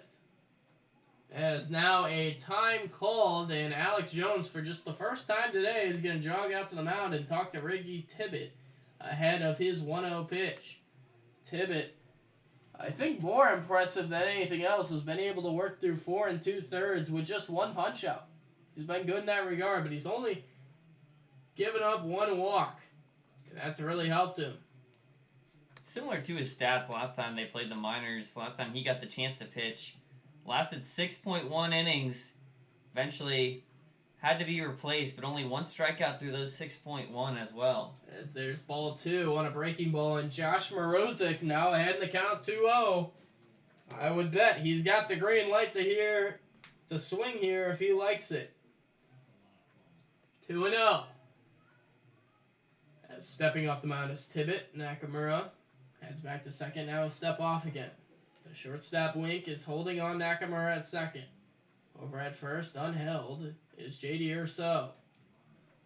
Here's the 2-0. Swung on and hammered way back into right center field. Long run. Escher still going, and he'll make the catch in deep right center field. Cole Escher continues to take away hits from the Miners, and that'll do it here in the 5th. Miners get a couple aboard with 1 out, but a couple nice defensive plays by the Pilots prevent them from scoring. Still scoreless as we head to the 6th here in the Valley, and we'll be back here in just a few moments.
We're back here as we start the 6th inning from Herman Brothers Field. Enjoy the game tonight, fans, and remember to bring a designated sober driver home. Fans enjoying a nice night at the park, hoping for a Miners win. We're still deadlocked here in the 6th as we have a new pitcher. Wyatt Tucker's day is done. The right-hander from Texas A&M pitched very well. 5 scoreless innings with 7 strikeouts. Kept the Miners in the game and then some as right-handed pitcher Evan Wolf from Kent State is on for the Miners here in the 6th. He'll look to work around a Pilots lineup who has been stymied this far as there's a bloop shot into center field, and it only can take so long until Ethan Mann is aboard. He's aboard here with nobody out in the 6th on a bloop shot to center field, and now it's going to be Nick Hagedorn. Wolf in now, trying to keep this game scoreless and give the Miners offense a chance to break off the schneid. Wolf on the year, 6 appearances, 8 2/3 innings. He struck out 6, 3.12 ERA. Ball shot back to the screen, 0-1. Wolf has obviously been a frequent flyer out of this Miners bullpen. He's got as many appearances as everybody else on the team. He's actually tied right now with Alex Majors and Nate Beimel. As Wolf, quick peek over to first, back safely is Mann. Trying to avoid another hit here to kickstart the 6th inning for the Glacier Pilots. Cole Escher stands on deck. Here's the 0-1. That's a bit upstairs. Wolf at a 1-1 count. Central Ohio native, Gahanna Lincoln High School. His brother actually plays baseball at West Virginia and will be a strong candidate to be picked in the upcoming MLB draft, which is just a few weeks away. Here's a quick pick over to first, and they're going to have a pickle now. Man being chased. Throw over to Bermudez. He'll tag out the runner, and there is another base running gaff for the Glacier Pilots. Ethan Mann caught napping, and that leadoff single was wiped out just as quick as that. Evan Wolf has got a really quick move over to first. It's nice and unassuming. I would say it was not an enviable position to inherit the heart of the lineup, but Wolf, good job to recover there immediately. So, still 1-1 here on Hagedorn, but now the bases are empty. As here's a breaking ball, swing and a miss. Good pitch spun up there by Wolf. It's 1-2 as now the home plate umpire is walking out to the mound to give Wolf a new ball. Not sure if maybe he's checking for possible pine tar or something. Umpire and Wolf smile, so nothing doing, and it's 1-2. Major League Baseball obviously cracking down on different kinds of substances on the baseball. Maybe that could be what he was talking about. Maybe not. Talked to Evan after the game about that as here's the 1-2. Fastball called, strike 3. Wolf eliminates Hagedorn, and just like that, after the leadoff single, there's 2 away. Cole Escher, the right fielder, to the plate. And now up for the Pilots, right fielder number 16, Cole Escher. Escher coming in for his 3rd at-bat of the day. Escher walked and grounded into a fielder's choice. So he takes ball 1 there. 2 away. Miners, no more activity in their pen, but it looks like there is maybe a bit of stirring down in the Glacier Pilots bullpen as count goes 1-1 to Evan Wolf. Looks like a right-hander up throwing for the Pilots in their pen. Ricky Tippett's been able to keep the pitch count down so far. We'll see if he goes in the 6th. That ball's low, 2-1.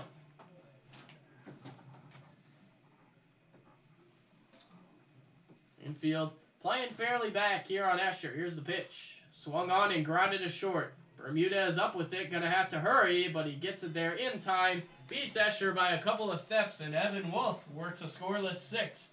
We'll head to the bottom of the 6th. Miners 0, Pilots 0, and we'll be back in just a few moments from Herman Brothers Field.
Welcome back as Casey Rother, the minor right fielder turned third baseman, steps to the plate here as we start the bottom of the sixth. We're still scoreless. Aaron Palmer, minors looking to get on the scoreboard first. Rother, 0 for 2 on the day. He's grounded into a fielder's choice and grounded out. That's the first pitch there. Strike one. Ricky Tibbett back out for the Pilots. Sixth inning of work. Allowed 5 hits and 1 walk, but navigated around it all as there's ball low. 1-1 here on Casey Rother. It'll be Rother, Walters, and then the fifth hitter in the lineup, Tyler Rando. Rother back in. Here's the 1-1. Swung on and fouled back to the screen. Rother in a bit of a hole now. 1-2. Rother similar to Mann in the same way that you can only keep him off of base for so long. Been on today with that fielder's choice, but you know he wants to get on with his own hit as well. Consistently been producing. Here's the pitch. Swung on and grounded back up the middle. Fielded by Wink on a big hop and a generous hop at that. Without that hop, at the lip of the grass, he might have had a single. Instead, it's a 6-3 ground out. Wink to Mann, 1 away. Pilots especially want to win this game too. If they win tonight, they'd be just a half game back of the third place Anchorage Bucks, who took a 5-4 defeat in Kenai against the Peninsula Oilers today. ABL standings as we speak sits the Matsu Miners leading the league 10-6. The Shugiak Eagle River Chinooks 10-7. The Anchorage Bucks 8-7. As first pitch swinging, Walters back up the middle, fielded by Lopez. Slow grounder goes to first in time, 2 away. Anchorage Glacier Pilots 7-8, and the Peninsula Oilers 4-11. 2 away. Tyler Rando, minor catcher, to the plate. And now batting for the Matsu Miners in the 5th position, catcher number 43, Tyler Rando. Rando trying to create some instant offense here. Still doesn't have a homer on the year. Has a couple extra base hits though. Here's the first pitch. Swung on and popped up behind the plate, and that's going to get back out of play. Rando 0-1 now. Ricky Tibbett continues to work strong. Just 1 batter away from 6 scoreless frames. Could be his third 1-2-3 inning as well. Here's the pitch. Swung on and tapped foul, and he's ever closer now. 0-2 with 2 away. Tyler Rando looking to stick around. Be Sorelli next in the order if he could reach. Here's the 0-2 pitch. And it missed away with a fastball. 1-2 now on Tyler Rando. Rando has flown out to center field both times today. Once more towards right center, and once a little shallow for a nearest to field. As the 1-2 pitch is shot foul. Stay that way on Tyler Rando. Surprising thing about Rando too is once he gets moving on the bases, he can really fly. I was doing some agility with him and Ricky Nunez, and he was surprisingly able to keep pace with Ricky. Rando back in, crotch stance, bat over the right shoulder as that ball's in the dirt. 2-2. Seatbelt is the biggest assist your car can give you. Be a team player, wear your seatbelt, arrive alive. This message is brought to you by the Alaska Highway Safety Office. Here's the 2-2 pitch. Swung on, hit up in the air. Medium depth right center. Moving back a little bit is Escher. He'll make the catch in right center field, and that's a 1-2-3-6 and 6 scoreless frames from Ricky Tibbett. We'll head to the 7th. Pilot 0, Miners 0. We'll be back from the Valley in just a few moments.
Welcome back as we start the 7th.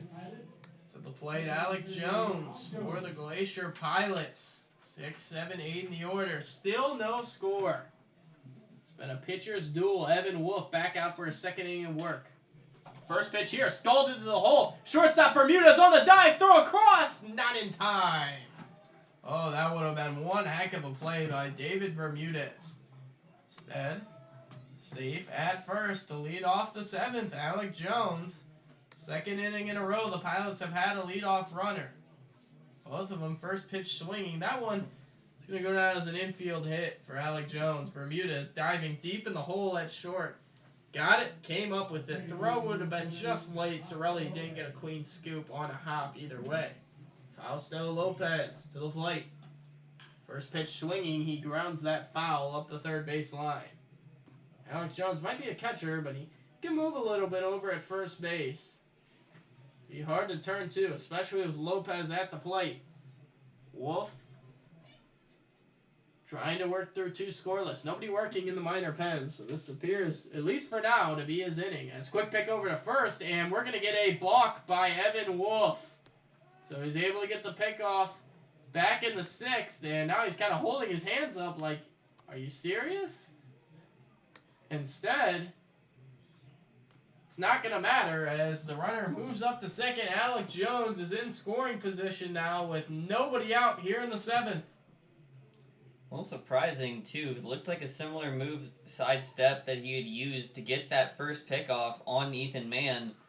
Now they're going to call it against him, and Alec Jones is going to stand at second having a conversation with JD Urso. Wolf in an 0-1 count with Fausto Lopez. As now he turns and looks the runner back. Wouldn't be too surprised here to see Fausto Lopez try to lay down a bunt. And Casey Rother thinking the same thing. He's on the lip of the grass down at third base. Wolf checking the runner. Here it is. Squaring is Lopez. He gets it down up the third baseline. Rother to field. Tough throw on a hop over to Sorelli, and he can't pick it. Sorelli unable to pick it out of the dirt. Safe at first is going to be the runner Lopez. That'll probably go down as an error from Rother on the low throw. Sorelli almost picked it out. Instead, it's the first minor error of the game, and it is a big one. As now it's first and third, nobody out. Terrence Segita to the plate. This is by far the best scoring opportunity either team has had so far in this game. Runners on the corners. First pitch here. Fastball upstairs. It's 1-0. And still no throwing in the minor pen, but some guys maybe moving around a little bit. Segita, left-hander, into the plate. Here's the 1-0. Check swing. Did he go around? Yes, he did, according to the second base umpire. 1-1. That would have been ball 2 on Segita. Most certainly, as that ball was in the dirt. Instead, it's 1-1. And Fausto Lopez over at first. You can't forget about him. He's got a lot of speed, and he'll take off at a moment's notice. Lopez with a couple of steals on the year as a quick pick over to first. Back in safely. Wolf in a 1-1 count. Well, throwback to the first time JD Urso and Fausto Lopez also met each other. Got a bit entangled at the plate. As here's a swing and a miss from Segita. Big strike from Wolf. He's ahead 1-2. First out with no runners advancing would be big time for Evan Wolf. He's got Segita right where he wants him now. 1-2 hole.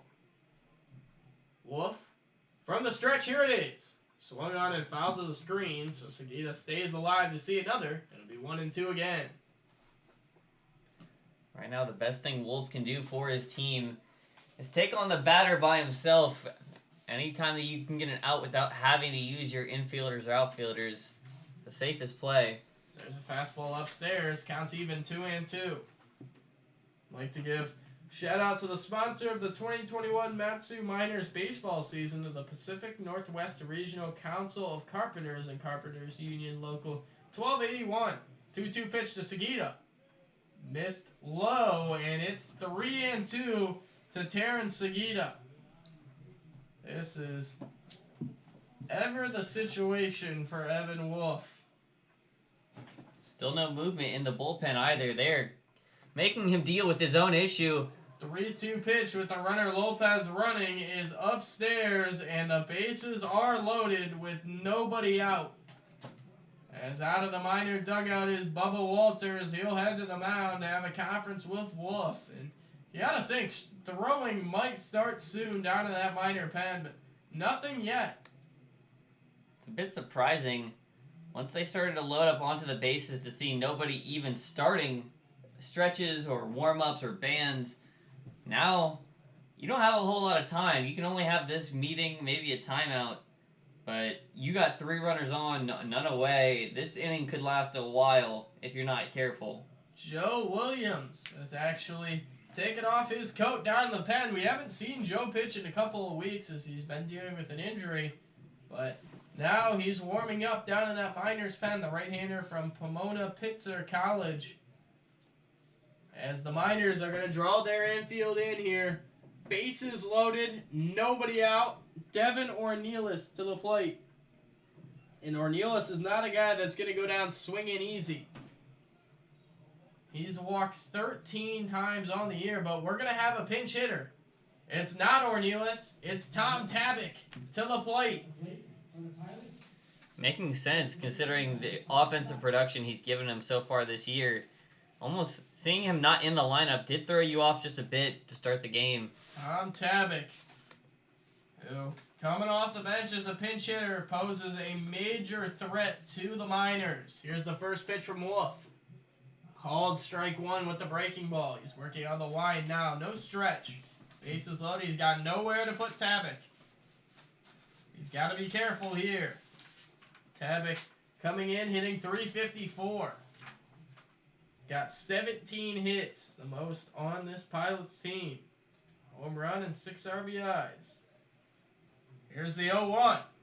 Swung on and fouled away, so just like he had Seguida ahead in the count, we'll see if he can finish it this time. A big first out would be huge for the Miners. 2 on deck, top of the order, Blake Wink. Obviously a ton of speed, but he has a lot of strikeouts. 0-2 from Wolf. Here it is. Swung on and line, foul down the first base line. Probably not the location Wolf wanted to put that fastball in. Tabak got a good cut on it. Pulled it foul, and it's still going to be 0-2.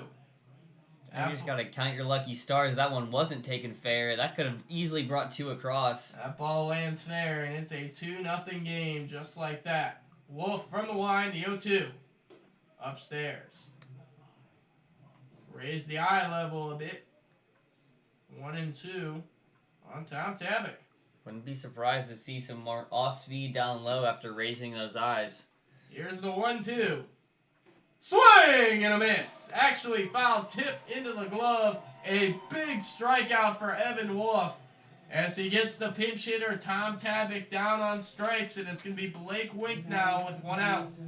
Can't celebrate too soon. Only 1 out in this inning. Bases still loaded. The looming threat is still there. Infield playing in even in kind of a double play formation up the middle. First pitch to Blake Wink is swung on and hit into right center field. That's going to drop. 2 runs are going to score. Morozic fumbling it as he gets it in. He finally gets it in. Seguida to third. And there's a 2-run double for Blake Wink. And the damage has been done. Pilots first to the scoreboard. It's 2-0 here in the 7th. It's that ambush tactic. Again, we've seen it so many times so far from the Glacier Pilots. They just attack the first fastball they see. That time it gives them an RBI, 2 RBI double as he breaks the seal of tie in this game. Blake Wink finally opens the scoring here in the 7th. His first hit of the day. And the first extra base hit for either club on the day is right there. Infield way in now. On Connor McGuire as he takes ball 1. 2-0 is still within reach for the Miners offense, but with just 1 out in second and third, if 1 or 2 runs come across, it's going to make it all that more harder. Or all that much hard for the Miners offense as there's a breaking ball 1-1. Connor McGuire in for another at bat. Found a walk to his name today. Here's the 1-1. On the way. Upstairs, Wolf's gone 2-1 as Joe Williams continues to loosen in that pen, and the leash for Evan Wolf out there on the mound is pretty tight right now. Infield in. 2-1 to Connor McGuire. Here's the pitch. Fastball, strike 2. It's gone 2-2 on McGuire.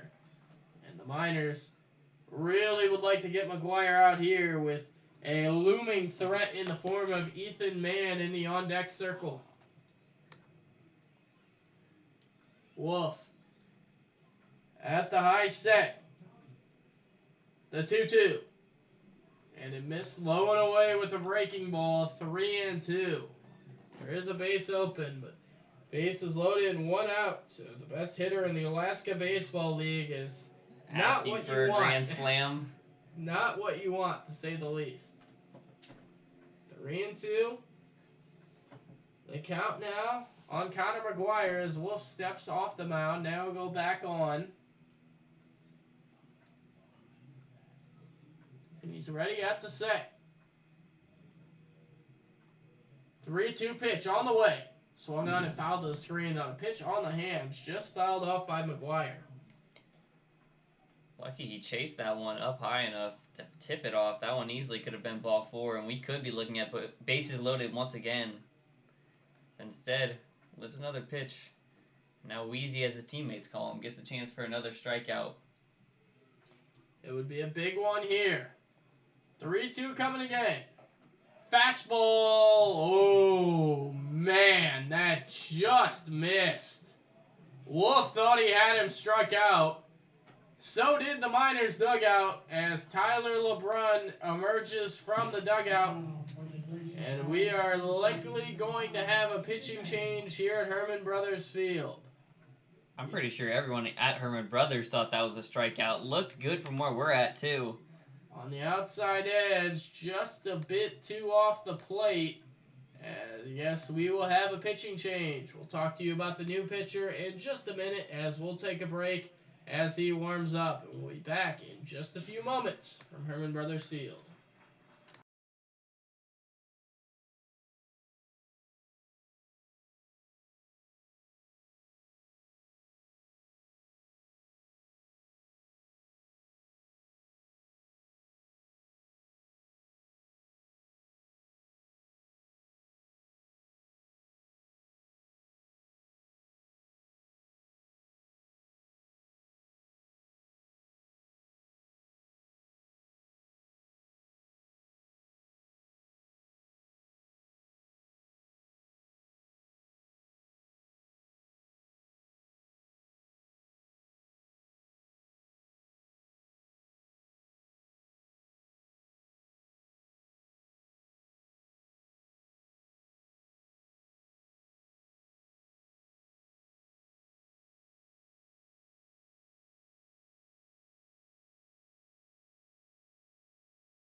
We're back here in the top of the 7th from Herman Brothers Field as we have a pitching change. Evan Floyd is the man out of the minor pen, so subbing out for one another are the Evans. Evan Floyd, Alaska born, into the game, and he inherits a extremely tough situation to say the least. Bases loaded, 1 out. Ethan Mann, 1 for 3 on the day, to the plate. And now up for the Pilots, Ethan Mann. Mann singled in his last at bat in the 6th. Was picked off first base, but nowhere to put Mann right now. Corners in, middle infielder's back. First pitch. Swung on and drilled, but foul down the third base line. Mann bit behind now, 0-1. Miners hoping to just keep it at 2-0 if they could. I mean, that's well within striking distance, but a couple runners on, or a couple runners in would actually make it a much tougher spot. All it takes is one good pitch down low to create that double play ball. 0-1. Swung on and fouled to the screen, so Floyd ahead of his first hitter, 0-2. Wolf from West Florida University. Raised in Pensacola, Florida, although he was born in Alaska. Bounced around numerous colleges, settling at West Florida. There's the 0-2, and it's a swing and a miss on a pitch in the dirt. Mann will not be able to run down to first as the bases are loaded, nowhere to put him.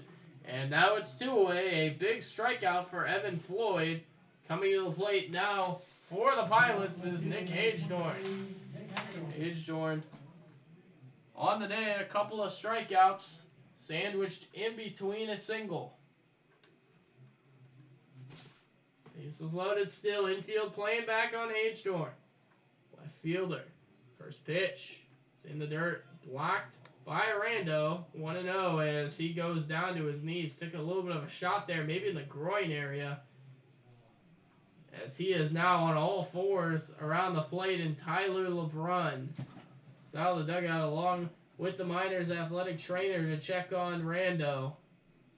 And a shot like that always take an awkward bounce. Even if it's not in the groin, just hitting any part down low.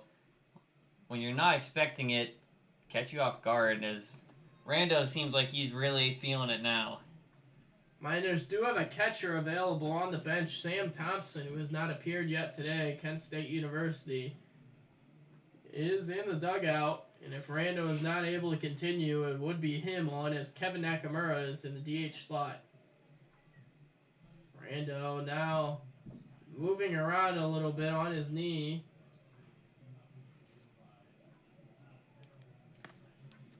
And now he's going to regain his feet here. And just shake it off a little bit, and Rando's going to stay in this game. Tyler Rando will stick around. And a 1-0 count. Rando's a tough guy. Not surprised to see him stick through it. I think regardless of most injuries, he would try and stick around. Might need to just buy a better cup for next time. As it'll still be 1-0 on Hagedorn.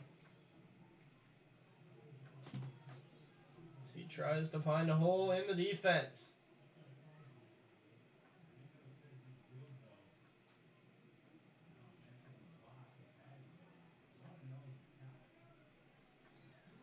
Hopefully Floyd's still able to carry his momentum from that first strikeout now, even after a short breakage. Here's the pitch, and it missed low and away in the dirt. Floyd has gone 2-0. Similar pitch to what honestly had that awkward bounce. Rando, no fear, chasing the same one. 2-0, Nick Hagedorn, nowhere to put him. Miners need a strike here, and Hagedorn, Crowley looking fastball. Here's the pitch. Swung on, it was a fastball, and it's fouled out of play, and Hagedorn upset with himself. Thought maybe he could get a better ride on that, was just a tick behind, and it's 2-1. Makes sense. With a powerful batter, anything upper part of the zone, you want to be able to turn the other way. That time, got close just a bit late. Here's a pitch, and it's strike number 2. Evan Floyd, 1 strike away from navigating around a massive jam after a couple of crossed for the Pilots. Floyd peers in. Takes the first sign he gets. Here's the 2-2. Swung on and tapped in front of the plate. It's a fair ball, and just stepping on the plate is Rando. Wow, Rando couldn't tell if it was fair or not. Was able to field it just in front of the mound, step on home, and that'll do it here in the 7th. Pilots do get a couple of runs to open the scoring, but a great job out of the bullpen by West Florida's own Evan Floyd as he navigates around a bases-loaded jam with 1 out. We'll head to the bottom of the 7th. Miners need a couple of runs, and we'll be back in just a few minutes from Herman Brothers Field.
We're back in the Valley as to start the bottom of the 7th inning. There's a new pitcher on for the Pilots in the form of right-hander Jimmy Galicia. Ricky Tibbett, San Diego State product, was very good across 6 innings. Gave up no runs as he gives way to Galicia. We've already seen this year. He's got a signature high leg kick, very high Bronson Arroyo-like leg kick, 6'3", 200 pounds, Jimmy Galicia. He's going to be a senior at Loyola Marymount, Hawthorne, California. His leg kick might be my favorite out of any pitcher's wind-up and delivery we've seen so far this year. As Galicia looks to keep the score the way it is here in the 7th. Miners trailing by a couple, but it could have been a lot worse. Evan Floyd out of the pan was able to get 2 outs to end the 7th with the bases loaded. Nick Sorelli in first. Here's the first pitch. It's a fastball for a strike. Galicia pours it over. 0-1. Sorelli on the day is 1 for 2. He got a single back in the 2nd. Looking for similar success here. So here's the 0-1. It missed way away. 1-1. It would be Sorelli, Wilson, Nakamura to the plate. All 3 of them have reached today. Sorelli and Wilson by singles, Nakamura by the way of the walk. Here's the 1-1.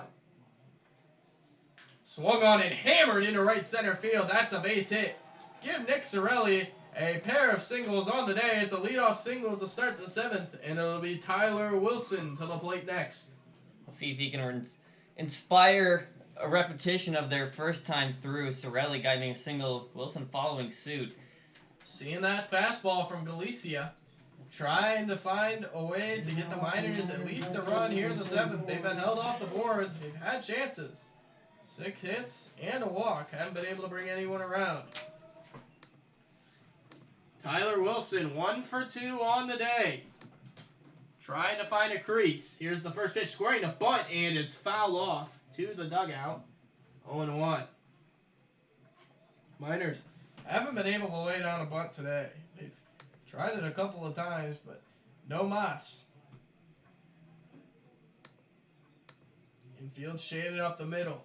Wink and Lopez way up the middle. Anything to the holes is going to easily get through. Here's the pitch. Breaking ball called, strike 2, and Wilson in a deep, deep hole now, 0-2.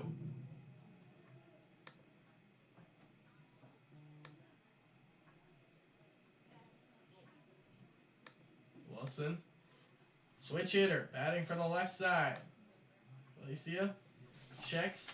Sorelli at first. Here's the pitch. Swung on into right field. That's a base hit. A seeing eye single. Cole Escher fumbles it in right field, but Sorelli never really thought about going to third. And for the third time today, the Miners have first and second with 2 leadoff singles to begin the inning. Can it be third time's the charm for the Miners? As we're going to get a pinch runner into the game now, actually. Ricky Nunez is going to head out to second as the pinch runner for Nick Sorelli. So Nunez will run here. Miners with a ton of speed on the bases. Nunez at second off the bench. Blazing speed. Wilson over at first. Similarly, has pretty good speed. As now Kevin Nakamura trying to find a way to give the Miners, or at least a run here. We could see him try to lay down a bunt, but earlier it didn't go as well. Nakamura laid down a bunt earlier, but it was popped up, actually, to the first baseman.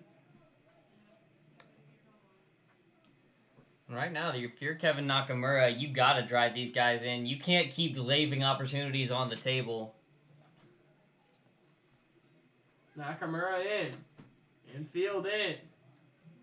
This is the first pitch. Breaking ball.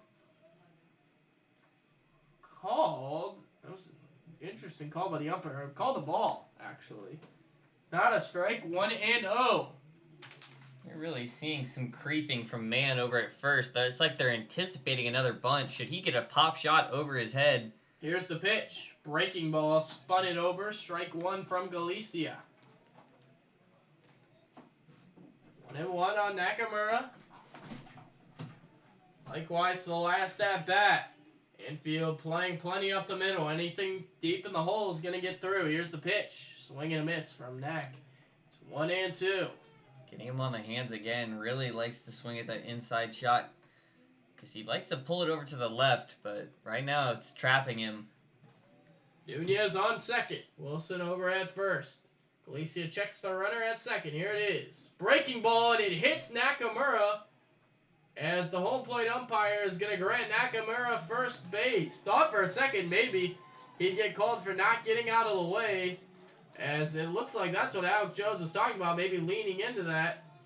To no avail. Now coming out of the dugout for the Glacier Pilots is their manager, Robert Anders, to argue the call. Nakamura is on first. Hard to make that argument, especially with no replay or anything like that, but Nakamura did just swing on a pitch pretty far inside. That last time he was probably just sitting on it. Yeah, it was a breaking ball inside. He didn't really move away from it in the Pilots' defense, but it didn't really look like he made a move at it either. As it's an extended conversation from Robert Anders and the home plate umpire now. And if this stands, it'll be bases loaded, nobody out for the Miners in the 7th. As Anders heads back to his dugout. And we are going to resume play. J.D. Urso, infield, is going to probably be in here. Nobody out. Miners down a couple. By far their best chance all day to score a run.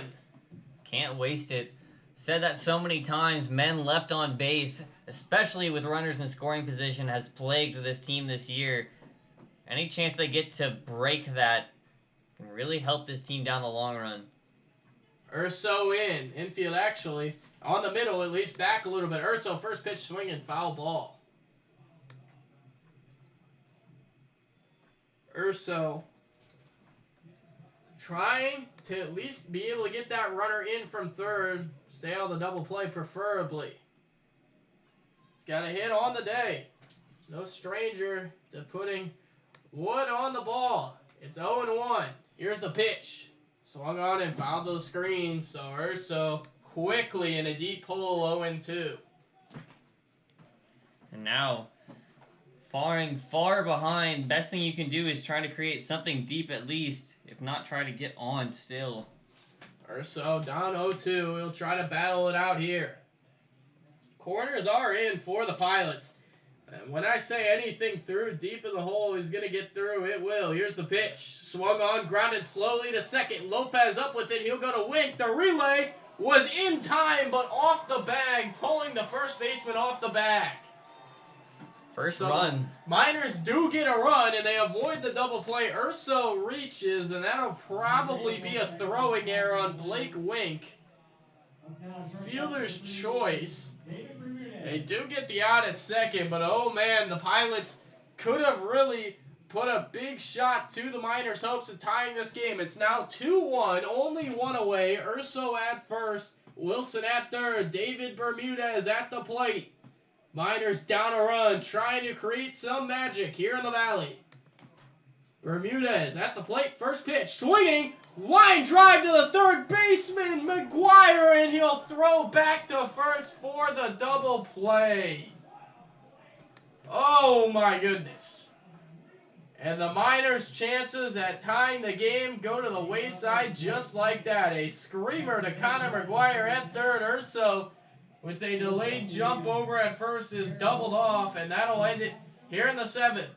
Miners do get a run on a fielder's choice, but we'll head to the eighth. Miners still trail by a run, and we'll be back in just a minute here from Herman Brothers Field.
Welcome back here from Herman Brothers Field as we have a host of defensive subs. Evan Floyd back out for his second inning of work as the first pitch there by Cole Escher has popped up into short right. Casey Rother, one of the movement players for the Miners, coming on to make the catch in right field.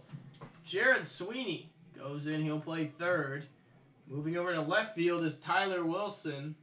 Casey Rother to right field as it's a new first baseman, Aaron Walters. So some movement around the diamond. Ricky Nunez just stayed in the pitch run. He's not in the game anymore. And inserted into the game is Jared Sweeney. So an interesting defensive shakeup as Alec Jones to the plate now. He'll take ball one, 1-0.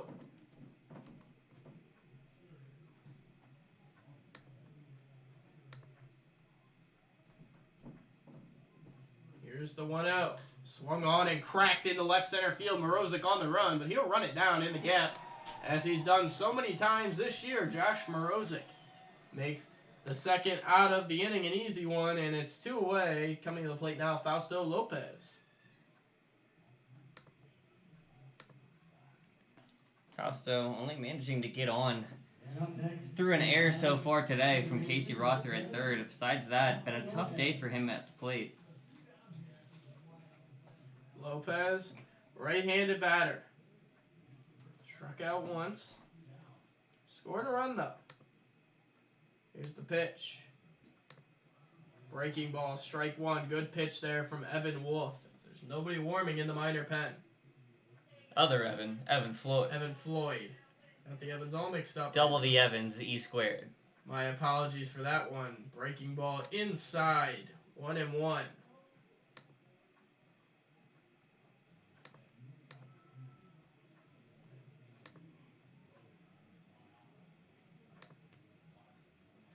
Floyd sets. Here it comes. Swung on and popped up into foul ground. Sorelli on the or rather Walters just inserted in the game at first on the move, but it's out of play. 1-2 on Fausto Lopez.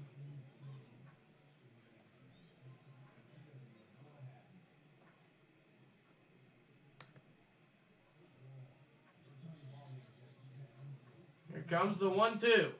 Swung on, just got a piece of it off the end of the bat. Over to get it is Urso. He'll fire to Walters in time, and that's a 1-2-3-8 from Evan Floyd. We'll head to the bottom of the 8th. Miners trail by a run, 2-1 here from Herman Brothers Field.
Welcome back as we start the bottom of the 8th inning. Miners to the plate. Josh Morozic will lead it off against Jimmy Galicia. His first pitch is fouled. Back out of play.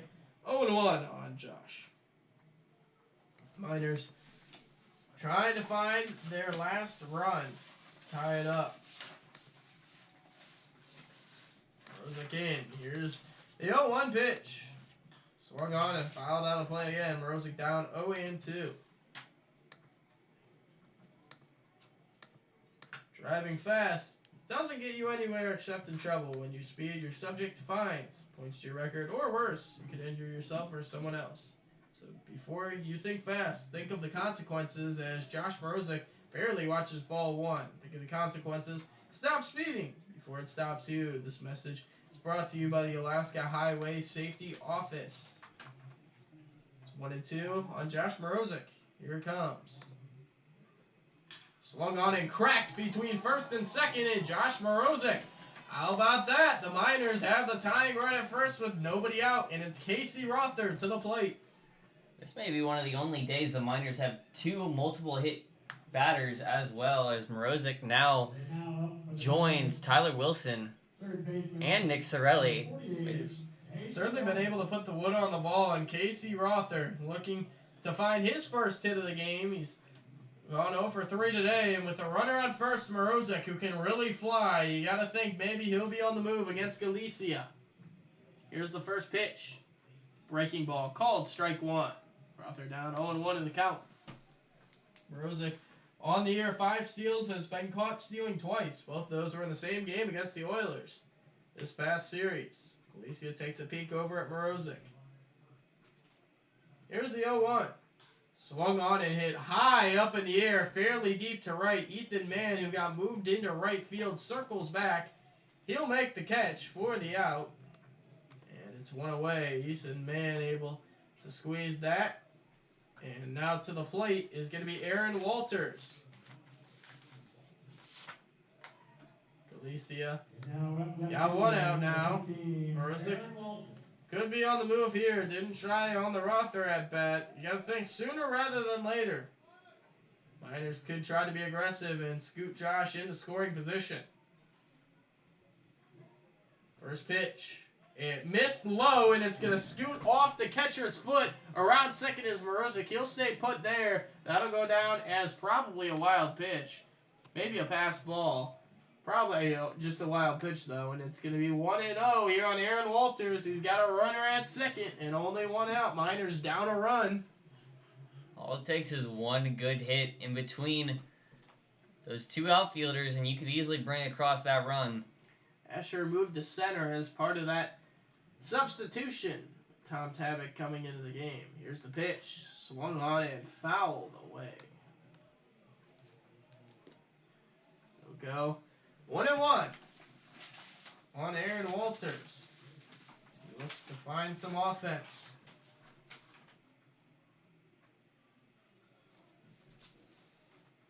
Galicia sets, fires, swung on and fouled to the screen. Walters down 1-2.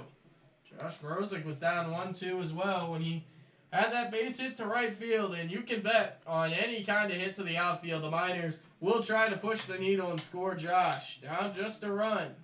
Here's Evan Floyd will be going out for the ninth. No activity in the Miner pen. Here's the pitch, and it missed in the dirt. It's 2-2. No activity in the Glacier Pilots bullpen. Actually, right-hander appearing to just start throwing down in the bullpen. Galicia labors a little bit here. He's got him 2-2 right now. Walters at the dish. Here's the pitch. Just away. That was a tough take. A stone-cold take by Aaron Walters. It's 3-2. Josh Morozic standing out at second.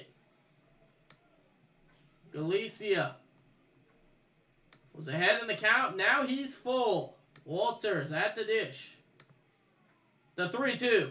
Swung on and hit straight up in the air, but that's going to get back out of play, so Walters survives to see another. 3-2. Once again, Miners have doubled the Glacier Pilots' hits, but are behind on the scoreboard 2-1. They have 8 hits to the Pilots' 4. Galicia at the set. Here it comes. Swung on and fouled away again, so Walters with a good at-bat here. He's already seen 7 pitches, 8th one upcoming. Not surprising, though. They may be doubling the amount of hits, but every single one of those 8 Miner hits is a single. Walters crouches in that box, slightly open left-handed stance. Galicia, the right-hander, fires. Swung on and fouled away again. The battle wages on. It's 3-2. Still on Aaron Walters. Trying to tie this baby up in the 8th. Galicia, long look in. Now he's got what he wants. Here comes the 3-2. And it's a called strike 3 at the knees. Walters watches it go by, and Now there's two-way Tyler Rando. Try to tie this game up for the Miners as jogging out to the mound is Robert Anders. We'll see if he sticks with Galicia or not. Right-hander has paused throwing momentarily. It's just Anders, catcher Alec Jones, and Galicia at the mound. And going to stick with Jimmy Galicia here. Loyola Marymount, right-hander. He's going to get the chance to face Tyler Rando. Right now, Rando and the rest of this lineup, middle of the heart of this lineup is struggling. Through Rother, through Rando, no hits from the 3 through 5 holes. Big spot. Tyler Rando, runner on second, 2 away. He's got a chance to tie it here.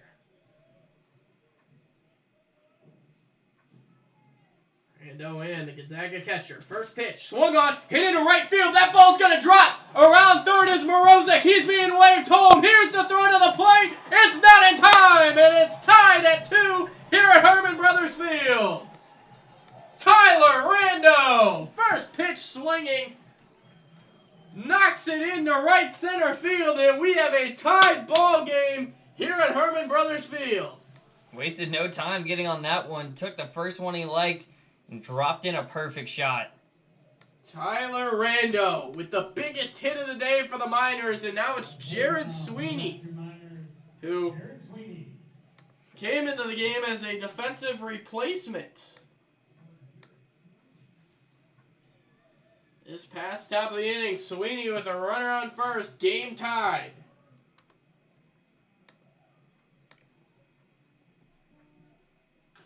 First pitch swinging, it's a dribbler up the line, foul ball. 1-1 here on Sweeney.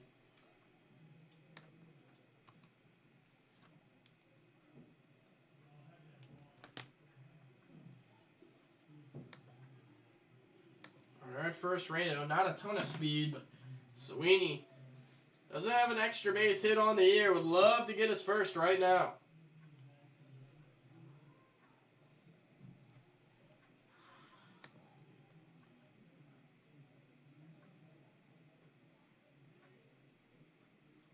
Sweeney back in. Here it comes. Swung on and popped up. Foul out of play. So Sweeney in a deep hole now, 0-2. Tyler Wilson sits on deck.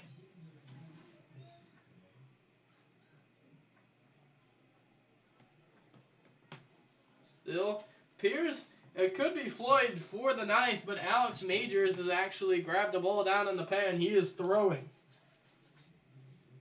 Majors always seems to come in these close game situations. 0-2 pitch missed away with the fastball. Sweeney battles back a bit, 1-2. We're to get to Wilson next. Be a big shot for him. He's got a couple of hits on the day. Came into this game struggling mightily, but he's found a way today. 2 for 3. Jared Sweeney off the bench now, trying to find a way at the plate. Here's the 1-2 from Galicia. Swung on and popped a mile into the air. Fausto Lopez on the charge. He'll field it on the grass and make the catch, and that'll do it in the 8th for the Miners. But not before Tyler Rando, the catcher from Gonzaga, ties this game up at 2 with an RBI single. We'll head to the 9th. Miners 2, Pilots 2, and we'll be back in just a few moments from Palmer.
Right-hander Evan Floyd back out at least to start the ninth inning. He'll face Terrence Seguida. The first pilot to the plate is the big designated hitter. Left-hander. Miners tied this baby up in the eighth. Here's the first pitch from Floyd. It bounces in, ball one. Miners didn't get on the scoreboard until the seventh. Likewise, the Pilots did as well. Pilots got 2 in the top of the seventh. Miners cut into it with 1 in the bottom of the seventh and 1 in the bottom of the eighth. And this baby is tied in the ninth. Floyd 1-0 pitches, by the way. We're at 1-1 in the count on Terrence Seguida. This has been not the quickest game. Going on a little bit over 2.5 hours as we begin the ninth inning, but not too long, at least as of yet. Here's the 1-1. Swing and miss. Seguida behind on the fastball. It's 1-2. Alex Majors loosening down in that minor pen. He's ready on a moment's notice. He's actually paused his throwing. He's just standing in the bullpen with the ball, so maybe this could be Evan Floyd's last batter. Here's the pitch. Swing and a miss. Evan Floyd. That's his last batter. He ended on a good note. Swing and a miss. Terrence Seguida down swinging, but it looks like they'll stick with it. Evan Floyd gets the first out here in the ninth, and now it's going to be Michael McNamara to the plate for the Pilots.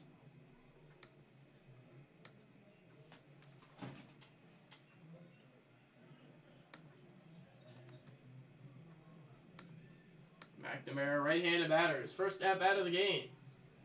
As he watches strike one, he came in as a defensive replacement in the bottom of the seventh.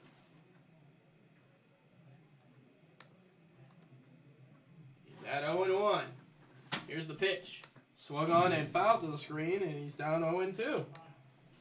Next in the lineup is the top of the order, Blake Wink. Wink has been aboard a couple of times, and he had the game's first RBI. Give him 2 of them on a 2-run double. Start the scoring in the seventh. Floyd at the set. Here it comes. Upstairs, 1-2.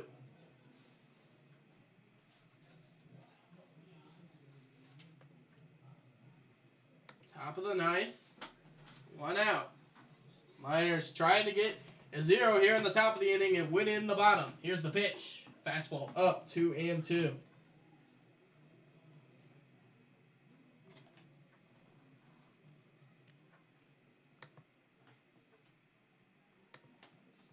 Floyd steadies on the bump. Comes the 2-2. Swung on and just got a piece of that, tapping it foul. Keeping it going right now. They've used a bunch of different hitters in this 9th spot of the rotation. McNamara is going to be the 3rd now as a defensive substitution. But Floyd looking to make this a continuous knockdown of batters. Almost able to get a strikeout there, just a bit too high. So he goes 3-2. McNamara battling all the way back from down 0-2 in this count. He's got a chance right here to get aboard. Floyd steadies. 3-2 pitch. Oh, wow. Just inside. Stone cold take. Michael McNamara battles back from down 0-2 to walk here with 1 out in the ninth, and it's the top of the order now for the Pilots. Wink to the dish. Not the hitter Miners pitchers are going to want to see right now. The only person on this Glacier Pilots rotation that's recorded an RBI today. Blake Wink. 2 already to his name. Wink with 1 on and 1 out. Obviously the double play in order, but it would be tough to double up the hitter at the plate with as much speed as Wink. Here's the first pitch, a fastball inside, ball 1, and Rando's going to jog out and talk with Floyd a little bit as appears Alex Majors has resumed throwing down in that pen. Throwing for the Pilots as well, a right-hander up. This game were to extend, Miners obviously have a shot to win it. And the bottom of the ninth, it'd be the bottom of the order due up.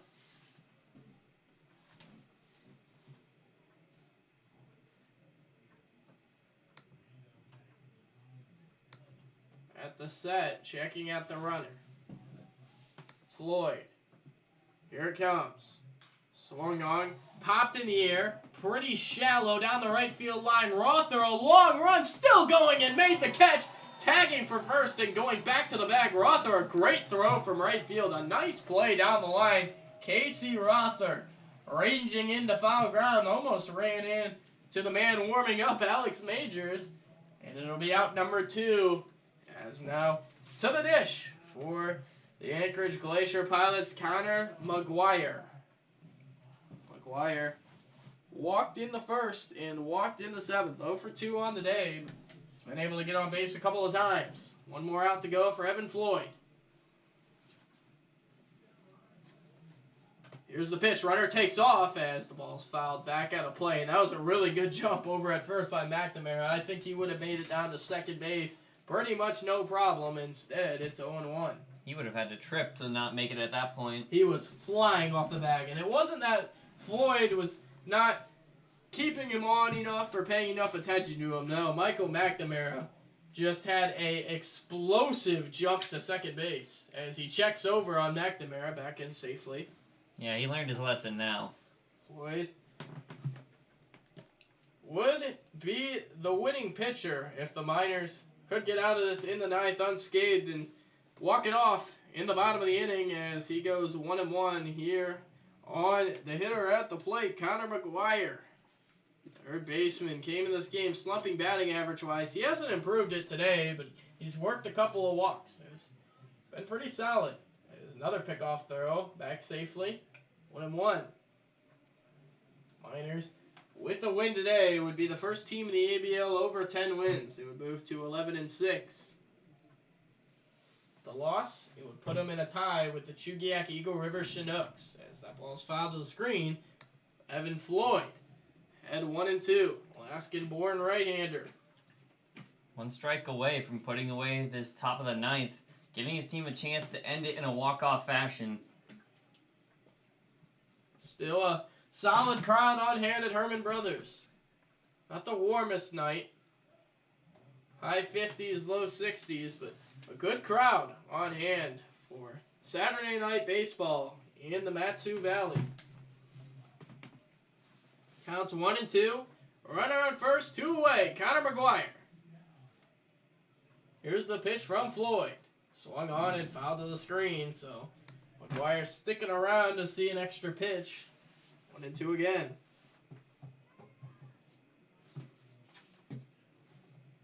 Miners are obviously off tomorrow, but there will be action around the ABL. Peninsula Oilers, Anchorage Bucks doing action in Kenai at 2 p.m. as well as the Pilots. These Pilots will travel to Chugiak and face the Chinooks at 2 p.m. as well. Here's the 1-2. Runner taking off, swung on, hit in the air to right field. Shallow, Rother coming on. He'll have plenty of time to get there as he'll coast under it. And that'll do it here in the top of the 9th. We'll head to the bottom of the 9th. The Miners trying to walk it off here at Herman Brothers Field, and we'll be back in just a few moments.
Welcome back in here to the bottom of the ninth as the Miners look for a walk-off win. Another walk-off win, that would be as Tyler Wilson moved from right field to left field earlier in the game.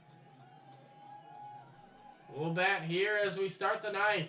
It's the bottom of the order. Wilson, then Nakamura, then J.D. Urso. Here's the first pitch. It's a fastball away. We're underway here in the bottom of the ninth as we have a new pitcher on for the Anchorage Glacier Pilots. Looks like right-hander William St.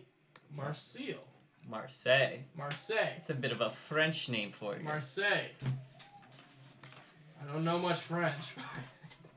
Marseille is on now. A sophomore from California Baptist, Orange, California native. 1-1 count to Wilson.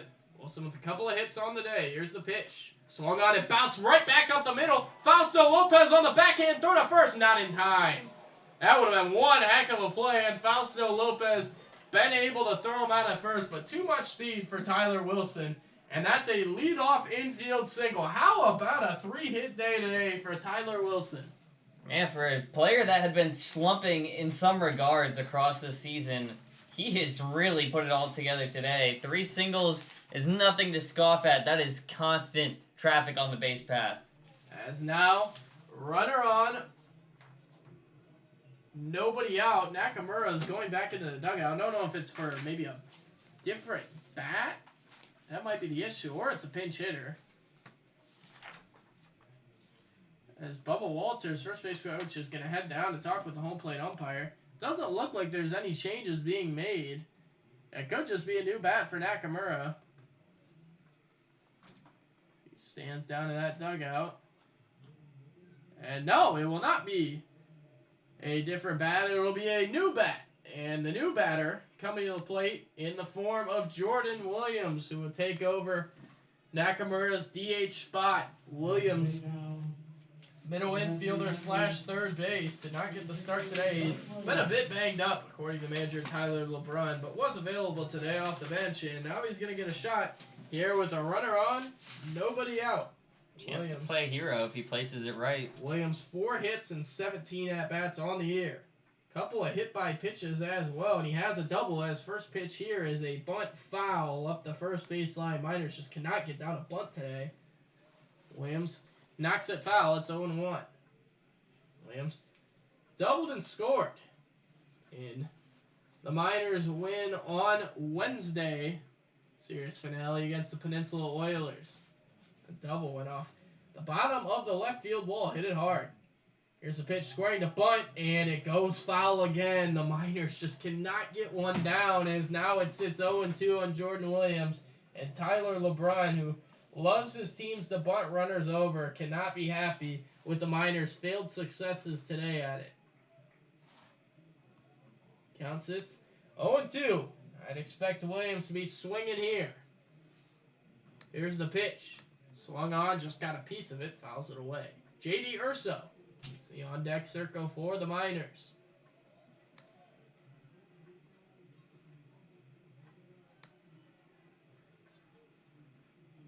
Urso, right-handed as well as Williams, right-handed.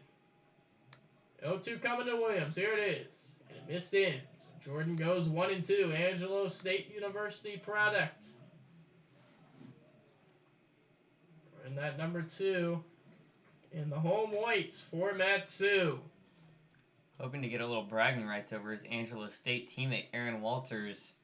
If he could get a hit before him in this game and only 1 at-bat. That ball misses low. It's 2-2 on Williams. And like before, huge shift up the middle by the Glacier Pilots. It's not even just a double play shift. I mean, they are way up the middle. Anything to the holes is going to easily get into the outfield, and you got to think Tyler Wilson's speed could get him to third. Here's the 2-2. It misses away. Ball skips away from the catcher Jones, and down to second is Tyler Wilson. So that's better than a bunt. Yeah, better than a bunt right there. As Jordan Williams still alive at the plate, Wilson into second, and that's the winning run out at second. Alec Jones is going to have a talk with his pitcher on the mound. That is an absolutely huge, wild pitch by the Pilots off the hand of St. Marseille. Marseille? Marseille. Marseille. Marseille. I keep Marseille. Don't pronounce the L's, add a few more vowels, and there's Saint French for Marseille. you. Sophomore at California Baptist. At the set. 3-2 pitch. Swung on and fouled back out of play. Jordan Williams trying to play hero here for the Miners. This will be a big comeback win. Comeback win that they are no stranger to. Had several of them already this year, and a win will put the Miners at 11 wins on the year. Still first place in the ABL. Chinooks had the day off, so it would strengthen their lead. Marseille at the set. Here's the 3-2. Up and in, Jordan Williams. How about that? Couple of fouled off bunts and is able to work the count full and then walk with a fastball up in J.D. Urso to the plate now as out of the dugout for the Pilots is Robert Anders. He's going to have a meeting with Marseille on the mound as well as the entire infield. And now you got a plan. You can't allow anything, especially for Urso. He already has a hit in this game as well. Already picked up an RBI on the grounder. He's brought home runs. He has the chance to do the same here, and this time he could become the hero of this game if they do it. Speeding is a triple play. It increases the likelihood of crashing, reduces the amount of available time to avoid a crash, and increases the severity of a crash if it happens. Speeding is also a choice that a driver has full control over. Choose to not speed. Stop speeding before it stops you. This message is brought to you by the Alaska Highway Safety Office. I'd like to give a random shout out about Oakley's being sold down in the team shop, $156, and the team shop as well as an eye exam, $290. Special thanks to our sponsors today, both of them. Chance to get some for free should you play your cards right too. Capstone Family Medicine and Eye Clinic. Big M benefit. As now J.D. Urso. Corners in, scores the butt, first pitch, he gets it down. No, it's caught. Oh my goodness, what a catch by McGuire. Connor McGuire laying out on the infield, and another failed bunt by the Miners. Oh my goodness. Each one of them trying to get underneath of it almost, causing it to fly up, creating these amazing web gems, honestly, for the infield. But now we have David Bermudez, who was the victim of an unfortunate double play situation as well. Bermudez now on. 2 on, 1 out. First pitch to him. Swung on, cracked down to third. This could be a double play. 5, 4, 3. Not in time. Throw was a bit high on the turn from Lopez to McNamara. They could have had 2 there. Fausto Lopez, who doesn't make many defensive mistakes, made a slight one there, and it keeps the door open for the Miners. Wow. So you get a first pitch pop out on the bunt on the diving play by McGuire, and then you get a first pitch ground ball to third, and it really looked like Bermudez was going to get rolled up for another double play, but he just barely got there, and now it's Josh Morozic. Couple hits on the day. Left-hander from Kent State. Chance to play here. A runner taking off. First pitch is in the dirt. Squirts away from the catcher, but Jones quickly to it. That was a heads-up play. Bermudez just taking second. His run won't matter, but just give him the opportunity to move up. Maybe throw the catcher Jones off a little bit. Second and third, 2 away. Josh Morozic in a 1-0 count.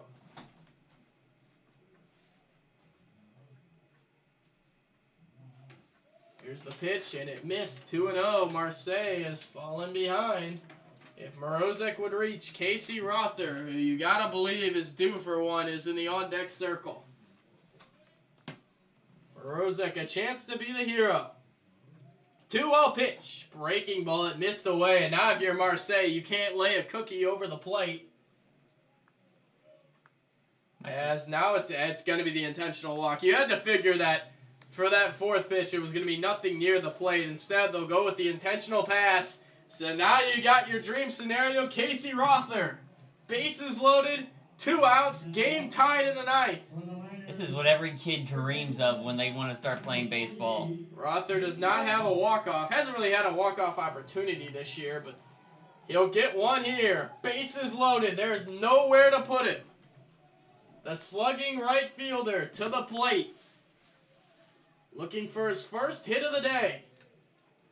Wilson on third. Bermudez at second. Morozic at first as that pitch is in the dirt out. Jones, nice block, sliding over to make the stop. It's 1-0. You have nowhere to put him. We've already seen a walk-off walk this year against the Shugiak Eagle River Chinooks.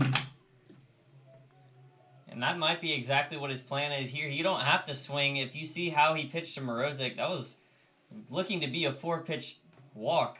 Here's the pitch. And it's a strike, low and in. 1-1. Jared Sweeney had that walk-off walk in 11 innings. Back against the Chinooks earlier this year. That was on June 15th. The other walk-off coming with a Mike Ferreira sac fly. There's a breaking ball off the plate, and Marseille has fallen behind 2-1. He's going to need a couple of strikes here. Rother, 2-1 count. The big right fielder trying to win it for the Miners in the ninth. Here's the pitch. Swing and swinging a foul ball. Just got a piece of that. Swinging on that. Counts even. Marseille, 2-2. And we're just one strike away from the ultimate situation. 3-2, bases loaded. Bottom of the ninth. We saw David Bodie of the Cubs hit an ultimate grand slam like that a couple of years ago.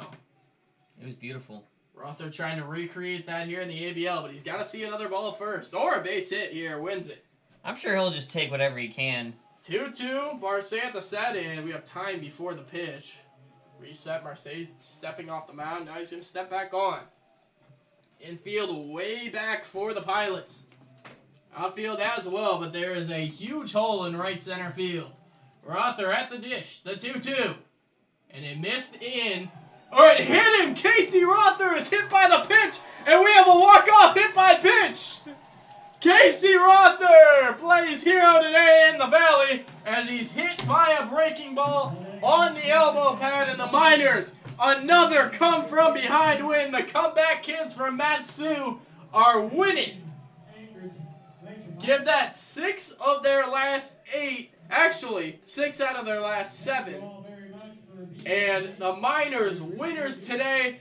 They trailed 2-0 in the bottom of the 7th, scratched across runs in the 7th, 8th, and 9th to do it today in Palmer. This team just refuses to have a regular walk-off. They won't get a hit. They'll get a sac fly, a walk, and a hit by pitch before they get a walk-off hit. But regardless, they come away with a win today. That is an absolutely huge comeback victory in a game where the Miners couldn't get any luck. Left a ton of runners on base through 6 innings. Scratched one across in the 7th. Tyler Rando tied it up in the 8th. And a walk-off hit by pitch in the 9th inning by Casey Rother wins it today for the Miners. Your final today in the Valley, Matsu 3, Anchorage 2. I am Reese Landon, joined by my partner Sean Neef. Tomorrow, the Miners will be back in Anchorage. Tomorrow day off. Tomorrow day off. Monday, they will be back in action in Anchorage against the Glacier Pilots starting at 7 p.m. Sean will be on the call for that. I will be doing color. But once again, Miners 3-2 winners. Evan Floyd picks up the win for the Miners. The losing pitcher for the Anchorage Glacier Pilots was William St. Marseille. Thank you all for listening. Have a good night, everyone.